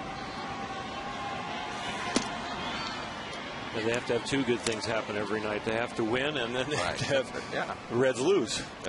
And obviously they have not been playing well lately. Cardinals have a winning record for the season against teams that have winning records, and they have a losing record against teams that have a losing record, which is not something you see very often. And that's why they're 6.5 behind the Reds. But by the same token, they're not a team you would want to face necessarily, with guys like Wainwright and Jaime Garcia, Chris Carpenter in a short postseason series. We're going to the last of the 9th inning. Melky Cabrera, the pitcher's spot. Omar Infante, last chance for the Braves. Down 7-3.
Get over 100 live out-of-market games per week in HD quality where available on your computer. Visit MLB.tv for details. Well, the fans who are still here at Turner Field trying to get worked up over the possible comeback for the Braves. It would be really incredible if they could do it. They're down by 4 in the last of the ninth. But they are, John, number 1 in the National League and come from behind wins, and they're also number 1 in last at bat wins. So this is definitely their last at bat. That's unless we go into extra innings. They've had 12 walk-off wins. The 12th was yesterday. 24 times they won in their last at bat. So here's Melty Cabrera to try and get them started against the new pitcher, Fernando Salas. Used to be a catcher named Mark Salas. Troy Lohse out on deck with the pitcher due up next. And it's a ball and a strike to Melky, who is 0 for 3 in the game. And when I talked to Tony, he said that because of yesterday's game being stretched out and the fact that they have 30, they started a streak where they had 31 straight games, he says that he's going to have to mix and match in the bullpen. Closer may not be the same closer every night, or late inning guys, he may have to flip them around every once in a while just to get some innings out of them. They only had 1 day off on the schedule in the month of September, and that has been eliminated with a makeup game down in Miami. And that is up and away. So they go more than 30-something days at the end of this season without a single day off. Yeah, they had 31 straight games, they said, days they were going to play. There's Troy Lohse on deck. Brendan Ryan, 1 away.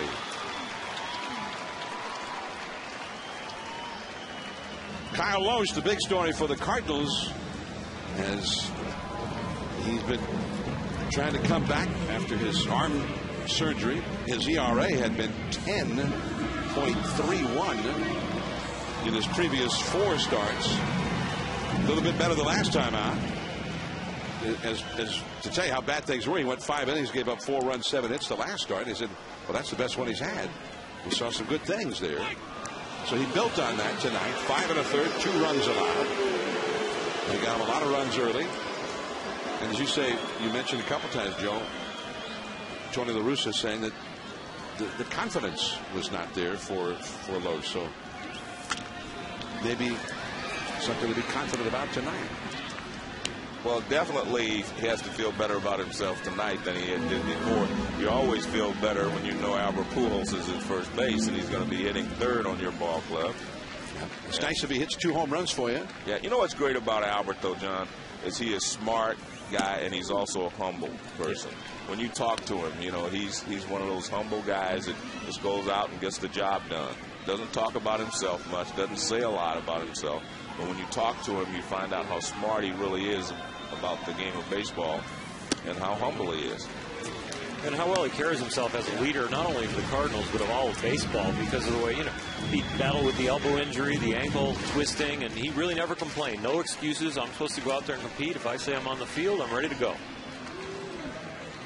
2-2 the count to Lohse, and strike 3. Fernando Salas blows one right by him. 2 down. Big night for the big man, Albert Pujols. Home run over the center field wall in the first inning against Tim Hudson. And then another big fly. A shot to left in the 5th inning. His 38th and 39th home runs of the year. And he is the Chevrolet player of the game, Albert Pujols. 38th time in his brilliant career that he's had 2 home runs or more in a game. Leadoff man Omar Infante. Last chance for the Braves. If the Braves lose this game, they'd be a game back to the Phillies again in the National League East, but they would be leading in the wild card division. Well, they have 6 games left with the Phillies. I think that's going to decide the division. The wild card, who knows? But they're going to have those 6 games. And if one of the teams is able to get hot, then that's who's going to win the division. The wild card would be at the moment the Braves leading, but the Padres, Giants, and Rockies right there too, and all 3 of those teams bunched up, battling for first place in the National League West, just as the Braves and Phillies are battling for first in the East. So in those 2 divisions, it looks like 3 teams will end up in the postseason, though. Infante stays alive. 1-2 the count. Jason Hayward would be next. Now, one thing you look at, though, if you're in a short series, I don't think you want to face the Phillies right now. Halladay, Hamels, and of course Oswalt. So that's a tough series for anyone to have to go and play. Utley's healthy again and hitting well. Ryan Howard knocking in runs. And there's another hit for Omar Infante, who would be leading the league in hitting if only he had enough plate appearances, but he's getting closer to having enough. He's working his way to a batting title. Well, he had 5 at-bats tonight, so that helps. It's 3.1 plate appearances per game played by your team. So 3.1 times 162. He would have to have that many to qualify. Although he could still win the batting title even if he fell a little bit short. Well, it'd have only a couple short, because if they had to tack on like a 0 for 10 or 12, that wouldn't work. That's how they do it. If the plate appearances that you're missing, if let's say 3 or 4, well, you were 0 for 4. If you still won the batting title with that 0 for 4, then you'd win the batting title. That came up, I remember the year that George Brett hit 390. He missed several games with injury, and it became a question as to whether he'd get, what was it, 501 or 502 plate appearances. Jason Hayward, who's hit 2 long doubles tonight, one off the center field wall and one that bounced over the wall in deep right center. He's also walked and struck out. He's 2 for 3.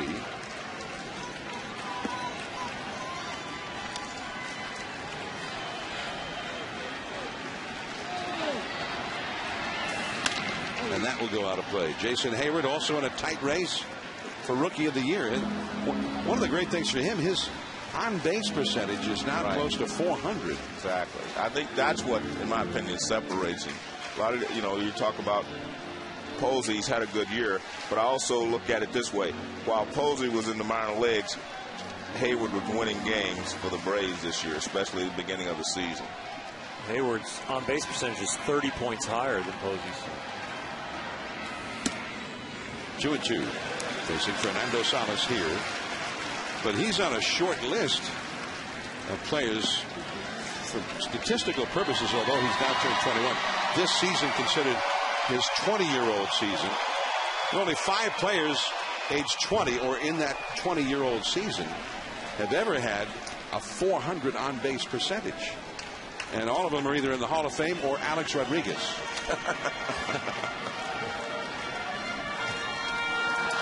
So that is pretty impressive all by itself.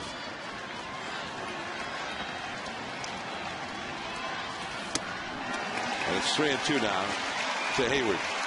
Here's that list. Mel Ott, Ted Williams, Al Kaline, Jimmy Fox, Hall of Famers all, and then Alex Rodriguez. Maybe the greatest player of his generation, at least in the American League. Hayward 395 going into play tonight. He's been on base 3 times out of 4 tonight, and make it 4 out of 5 times on base. He's close to 400 right now.